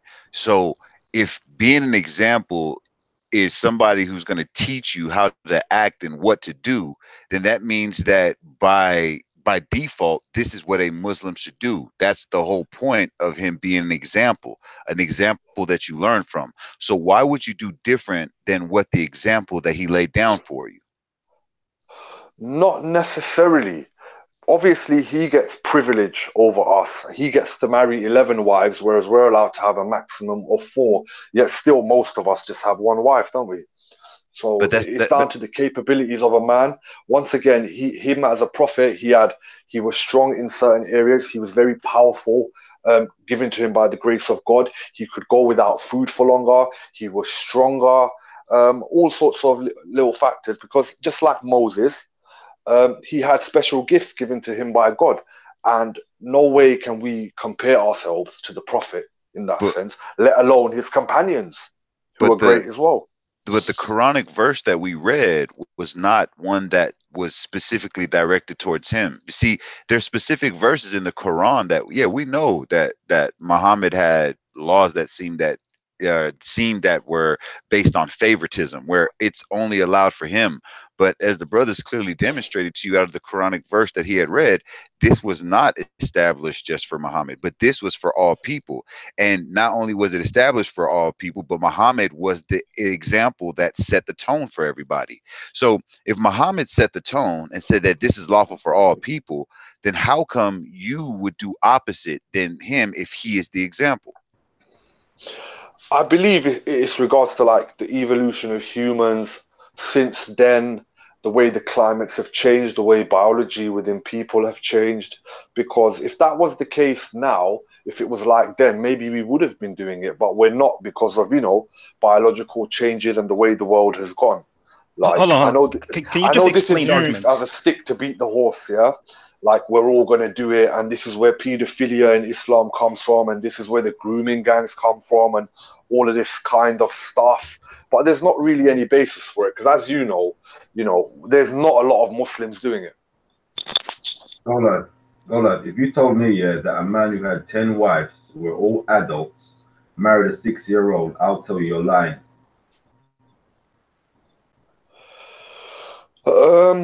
I don't know what to say to that, bro, to be honest. I think I'll tell you, because the fact speaks for itself. A man who married 10 wives, all adults. Yeah, and his first wife was older than him, yeah. So what I'm trying to say to you, like, Muhammad had kids also, and when he married them off to their husbands and wives, they were adults. So if he was such a pedophile, why didn't he marry them off when they were children? It makes no sense, the Aisha story. It's possible. It's also possible that a lot of hadiths within Sahih al-Bukhari could be fabricated. As you know, certain muftis and certain sheikhs have, gone through the history of Bukhari, and they're saying that it's not reliable. Some bits are not reliable, some are reliable, some are getting thrown out. So once again, we can't really know for sure. But I will still stand by my prophet. That's more or less my ending line in regards to, this Aisha and Prophet Sallallahu Alaihi Wasallam thing. But we do know, my man. We have this the Tafseer by Ibn Abbas, who lived with him. Yeah, but the Tafseer is innovations. I'm sorry, it's innovation. Are you Muslim yourself? I'm not Muslim, but it's innovation. It's not. Ask Go Live. Do you think it's innovation? Tafseers. Yeah, Ibn Abbas. Tafseers are no way innovations. They're what we use to explain the verses. Obviously, there are some ambiguous verses. There are a lot more complicated verses, and they do need explanation by the professionals. So Tafsir Ibn Kathir is one we all go by, and even our big scholars went by. Yeah, Ibn Abbas is higher than Ibn Kathir, right? The reason I'm not talking about Ibn Abbas as a takfir, I haven't really messed with that. Ibn Kathir agrees with me. Yeah, Ibn Kathir agree with me. Yeah. I show it on the screen if you haven't seen it. Yeah, the first ones you showed when I first came on the panel. Like I said, I don't know too much about Ibn Abbas's tafsir. I haven't really looked at it much. I've just more so I'm not on the screen. I'm not an expert. So in the line of times, did Ibn Abbas, obviously Ibn Kathir came after Ibn Abbas, right? And he takes from Ibn Abbas. Yeah, 300 years later. Right? Yeah. Okay. Ibn Abbas is higher, much higher. He lived with Muhammad. Yeah, Ibn Abbas, he narrated tons of hadith as well, didn't he? Yeah, of course. Here it is in front of you, Ibn Kathir. It says the same thing. The same for the young who have not reached the years of menstruation. Their waiting period is 3 months. So maybe you have not seen this, but the question is, if you would see, after your research, that it says the same thing, would you stand behind it? And your answer was yes. You can correct yourself if you want. But as a finishing point, I'm going to sleep right now. You're going to sleep? Yeah. Oh, that's good, because Go Live Media has already said that he will not denounce his prophet. So wrap it up and go to sleep, please. Thanks. Calm down. All right. So you said something about the argument about the climate. So if I do understand it correctly, is it that in the Middle East or in more countries where you have higher temperature, that people mature faster? Is that the argument? It's possible, yeah. Like in Africa, that is the case. The girls in Africa tend to get their menses at a really earlier age. But once again, I'm no scientist. This is just another one of the arguments that I've heard thrown around to kind of, explain this whole marriage to Aisha situation. Right. So but last point is, I do respect what you're saying, my man. You're not backing down, and thank you for sharing your opinion. Yeah. All right. Later. Thanks a lot, man. I look forward to more conversations in the future. Right. Back at you. Right. So any other Muslims on the panel, man? Let's hear what you lot think about this. It would be nice to get a variety of opinions. Well, Go Live, obviously, as a non-Muslim, I thought I gave you a good argument into why the marriage to Aisha was... I agree. Definitely. It may have not happened, and it just doesn't make sense. That's crossed my mind as well. That how would he penetrate? Of course, Muslims go through this. You sit there and you think about it. Like, the Prophet penetrated a 9-year-old. Oh, yeah. Go Live, one second. My 9-year-old. Yeah. Let me just interject for 1 second. I don't know where that brother Mo, where he has no legs to stand on. The Catholic tradition is that Joseph was 90 when he married Mary when she was 12. So him trying to, 12 years old. That's the 12. See, nobody talks about that. Nobody talks about that. Joseph was 90. Yeah, when I was speaking to Sarah, I was kind of bringing up that issue in a different context. So is like various different monarchies all over the world. You never point the finger at them. Do you know what I mean? It's basically an agenda against Muslims. It's nothing else. It's an agenda against Muslims. Yeah, of course. But let's get into more I want intellectual arguments. I want to hear more accusations get thrown at Islam, and I want us to rebut it and give our views on it, no matter how hard it is. I think this brother that I'm speaking to, the Christian brother. Go Live. Hold on. Hey, Amos. Go Live. What? Yeah. Yeah. Calm the bro. You see, there's nothing. The word penetrated is not mentioned in no hadith in it. No, he's Do not. we know that? Yeah, Alright. it's just consummated. The word consummated. No. Not even the word consummated is mentioned. Yeah. But Yeah, you see, this is the problem that you guys got to recognize. Hey, yo, Somebody who's, Moib, let me talk to my brother, man. Let me talk to I my mean, brother. what are y'all over? I'm talking to my brother. Hold on, guys. One at a time, yeah. No, So wait, hold on. Brother Mo, would you like to comment on the Catholic Church recognizing Mary as Yo, being Buddha, man, I respect your decision. Buddha's my brother. Go on. Yes. Okay, let me just repeat what I said. Innit? The Catholic tradition, and they're the mainstream of Christianity, they believe that Joseph was 90 while Mary was at 12. So what do you have to say about that? Do you condemn Mary? Stuff. So as as I'm trying to point out to you, brother, what you're doing is you're trying to say that there is a tradition, and you presented no evidence. But on top of that, you're saying that because the Catholics say this, you're trying to hold the whole world to what the Catholics do, even though nowhere in the scriptures where you read in the Bible do you see what the age of Mary is or Joseph. So everything that you're presenting everything you're presenting has nothing to actually do with our faith. And the difference is we don't make excuses and say, no. See, whoever translated that for you, they're the ones who had the issue. But this seems to be an issue that you guys have, because instead of addressing what the actual scholars who are linguists who actually translated the hadith into English for us, you get mad at us who read what they wrote for us. So instead of going and actually translating and giving us a better translation, you merely point out that it's a weak translation without ever giving anything as a proof of the opposite. The problem is the Muslims, you guys pick and choose, and everybody who's not a Muslim can see that you're cherry picking. That I can go to one Muslim and say, no, I don't like Ibn Kathir, I like Ibn Abbas. Then I can go to the next Muslim and say, no, I don't like Ibn Abbas, I like Ibn Kathir. The next one say, I like Al-Jalalain. So you can't hold me to what they say. What you end up having is we read in your hadiths that Muhammad did these things, but you don't read in the Bible that Mary married somebody who was 90 years old and she was a little girl. This is just an interpolation that you want to try to add to the scriptures. But your problem is when we actually pull up hadith after hadith after hadith after hadith is even tradition. The Quran verse, it's tradition. What do you see? Okay, well, either way, hold on. But you have to recognize that when we, as somebody who's on the outside, we read the Quran and it says that the waiting period, the iddah, is 3 months. The reason why the whole waiting period happens is to make sure that the person is not pregnant. So that's why they say when you have to wait 3 months because you're not to have intercourse with somebody who's already pregnant. By